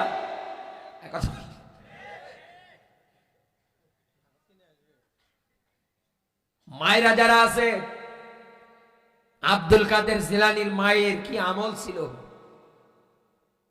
তার বাবা আবু সালেহ জঙ্গি মুসা, ইতিহাস বর্ণনা হয়েছে, শিক্ষার জন্য বলছি। একটা ফল খেয়েছিল, ফল নদীর পানিতে ভেসে যায়, এই ফলটা খাওয়ার পরে হুশ এসেছে, ক্ষুধার্ত শরীর নিয়ে খেয়ে ফেলেছে। হ্যাঁ আমি তো না বলে খেয়েছি, এটা তো চুরি হবে। এই ফলটুকুন অর্ধেক খেয়েছে, অর্ধেক আছে, এইটাই নিয়ে ছড়ছে বাগানের মালিককে। যাওয়ার পরে দেখছে এক মুরব্বী ডাক দিয়ে বলছে, চাচা অর্ধেক খেয়ে ফেলেছি, ক্ষুধার তাড়নায়, এখন তো হুঁশ এসেছে আমার, মেহরবানি করে আমারে কি মাফ করা যায় না? লোকটা বলছে, এ কেমন মানুষ, কত পাহারাদার বসায়, এরপরে আমার ফল থাকে না, আর এ অর্ধেক খেয়েছে আর অর্ধেক আছে, তা আবার হাতে করে এনেছে, এসে মাফ চাই। ডাক দিয়ে বলছে, দাঁড়াও, বাড়িতে আমার মেয়ে আছে, মেয়ে এ বাগানের মালিক, যদি মাফ করে ভালো। ভিতরে যাওয়ার পরে বের হওয়ার পরে ডাক দিয়ে বলে, পথিক আমার মেয়ের বয়স 4 বছর, সে মাফ করবে না। সে বলেছে আমার বাড়িতে একটা না 12 বছর গোলামি করতে হবে। কত? এ বাগানে কাজ করা লাগবে, পরিচর্যা করা লাগবে, তাহলে ফল খাওয়ার গুনাহ মাফ হবে। আবু সালেহ জঙ্গি মুসা বলছে, আমি রাজি, তবুও কিয়ামতে চুরির কাতারে আমি দাঁড়াতে চাই না। ও মায়েরা, ওই সময়ে আব্দুল কাদের জিলানীর মায়ের বয়স ছিল মাত্র 4 বছর, আর এদিকে 12 আর 4 যোগ করলে হয় 16। সর্বশেষ 12 বছর গোলামি পূর্ণ হওয়ার পরে ডাক দিয়ে বলছে, এখন আমি চলে যাই। বলছে, দাঁড়াও, আমার মেয়ের কাছে শুনি আরো কোনো শর্ত আছে কিনা। ভিতর থেকে বের হওয়ার পরে ডাক দিয়ে বলছে, আমার মেয়ে শর্ত দিয়েছে তোমাকে বিয়ে করবে, আমার মা বাবা আছে, আমার পরিবার আছে, আমি কেমনে কাজ করি, আমার মেয়ে মাফ করবে না। বলছে, ঠিক আছে, চুরির অপরাধ নিয়ে দাঁড়াতে পারবো না। বলছে, তুমি যে আমার মেয়েকে বিয়ে করতে রাজি হলে, আমার মেয়ে কিন্তু বোবা, কথা বলতে পারে না, আমার মেয়ে কিন্তু ল্যাংড়া লুলো, যেটাই বললে আমরা বুঝি না কেন, হাঁটতে পারে না, আমার মেয়ে কিন্তু ঠোসা, কানে শোনে না, কালা বললে অনেকে বলে, আমার মেয়ে কিন্তু অন্ধ, চোখে দেখে না। আবু সালেহ জঙ্গি মুসা চোখের পানি ছেড়ে দিয়ে বলছে, আল্লাহ এরকম মেয়ে বিয়ে করে কি করবো, হোক, তবু আমি কিয়ামতে চুরির কাতারে দাঁড়াতে চাই না। বাসর রাতে যাওয়ার পরে তাকিয়ে দেখছে ঘরের মধ্যে পূর্ণিমার চাঁদ উদয় হয়ে বসে আছে। দেখা মাত্রই বের হয়ে দৌড় দেবে। ভিতর থেকে আব্দুল কাদের জিলানী রহমতুল্লাহ আলাইহির মা ডাক দিয়ে বলছে, স্বামী আমার যাবেন না, বের হলে মানুষ বলবে নিশ্চয়ই কোনো কলঙ্ক, কোনো দাগ আছে, আপনি তো আগে শুনবেন আমার বাবা কেন বলেছে আমি কানে শুনি না, আমি কালা, আমি ঠসা। আমার বাবা এই জন্যই বলেছে, কারণ আমার এই কান দিয়ে আমি আজ পর্যন্ত কোনো আজে বাজে গান বাজনা বাদ্যযন্ত্র, কোনো পর পুরুষের কথা আমি শুনি নাই। আমার এই চোখ দিয়ে আমি আজ পর্যন্ত কোনো খারাপ, নেকেট, হারাম কোনো ছবি দেখি নাই। আমার এই মুখ দিয়ে আমি আজ পর্যন্ত কারো গীবত, পরনিন্দা, সমালোচনা করি না। আমার এই পা দিয়ে হেঁটে হেঁটে আমি আজ পর্যন্ত কোনো খারাপ জায়গায় যাই না। আর আমার দেশের মায়েরা বিয়ের আগেই বয়ফ্রেন্ডের সঙ্গে সিনেমা হলে যায়। জোরে বলেন সুবহানাল্লাহ। কেউ কি সুবহানাল্লাহ বলছে? সবাই বলছে না। বিয়ের আগেই পার্কে চলে যায়, আছে না নেই? এখানে তো আছে একটা কিংডম ফ্যান্টাসি না কি জানো, বাইরের জায়গায় বাড়ি হলেও খবর রাখি, আছে এরকম অনেক জায়গা আছে। মায়েরা যারা এসেছে এই গুণগুলো অর্জন করবে। আল্লাহ রাব্বুল আলামিনের ওসিলা যদি আপনি দিতে চান, বিপদ থেকে যদি বাঁচার ক্ষেত্রে নেক কাজের ওসিলা দিয়ে দেবেন, যেটা আল্লাহকে ভয় করে করেছে, তাহলে বিপদ থেকে বাঁচাবে কে? 3 নাম্বার, নেককার মানুষকে দিয়ে আপনাকে ওসিলা দেওয়া লাগবে। আবার 2টা শর্ত থাকা লাগবে। মুফাসসিরেরা বলেছে লোকটাকে জীবিত হওয়া লাগবে এবং দোয়ার মাঠে উপস্থিত থাকা লাগবে। রাসূলের ইন্তেকালের পরে নবীজির চাচা আব্বাস বেঁচে ছিলেন। ওমর বৃষ্টি হয় না জন্য আব্বাসের ওসিলা দিয়ে দোয়া করেছিলেন। দোয়া করতে দেরি, বৃষ্টি বর্ষণ করতে আল্লাহ দেরি করে না। এরপরে আল্লাহ ডাক দিয়ে বলছে, অতু জাহিদুনা ফি সাবিলিহি, বলেন আল্লাহু আকবার। বান্দা লড়াই সংগ্রাম করবা জান আর মাল দিয়ে। জাহিদুল কুফার, দুনিয়ায় যারা কাফের, দ্বিতীয়ত আল মুনাফিকিন, দুনিয়ায় যারা মুনাফিক, এদের বিরুদ্ধে লড়াই সংগ্রাম করবা। এরপরে আল্লাহ বলছে লাআল্লাকুম তুফলিহুন, এই জমিনে এই মানুষগুলো আমার আল্লাহর কাছে সফল কাম। আল্লাহ যেন আমাদের এই সফল কাম মানুষের কাতারে দাঁড় করায়। বলেন আমিন। আরো জোরে বলেন আমিন।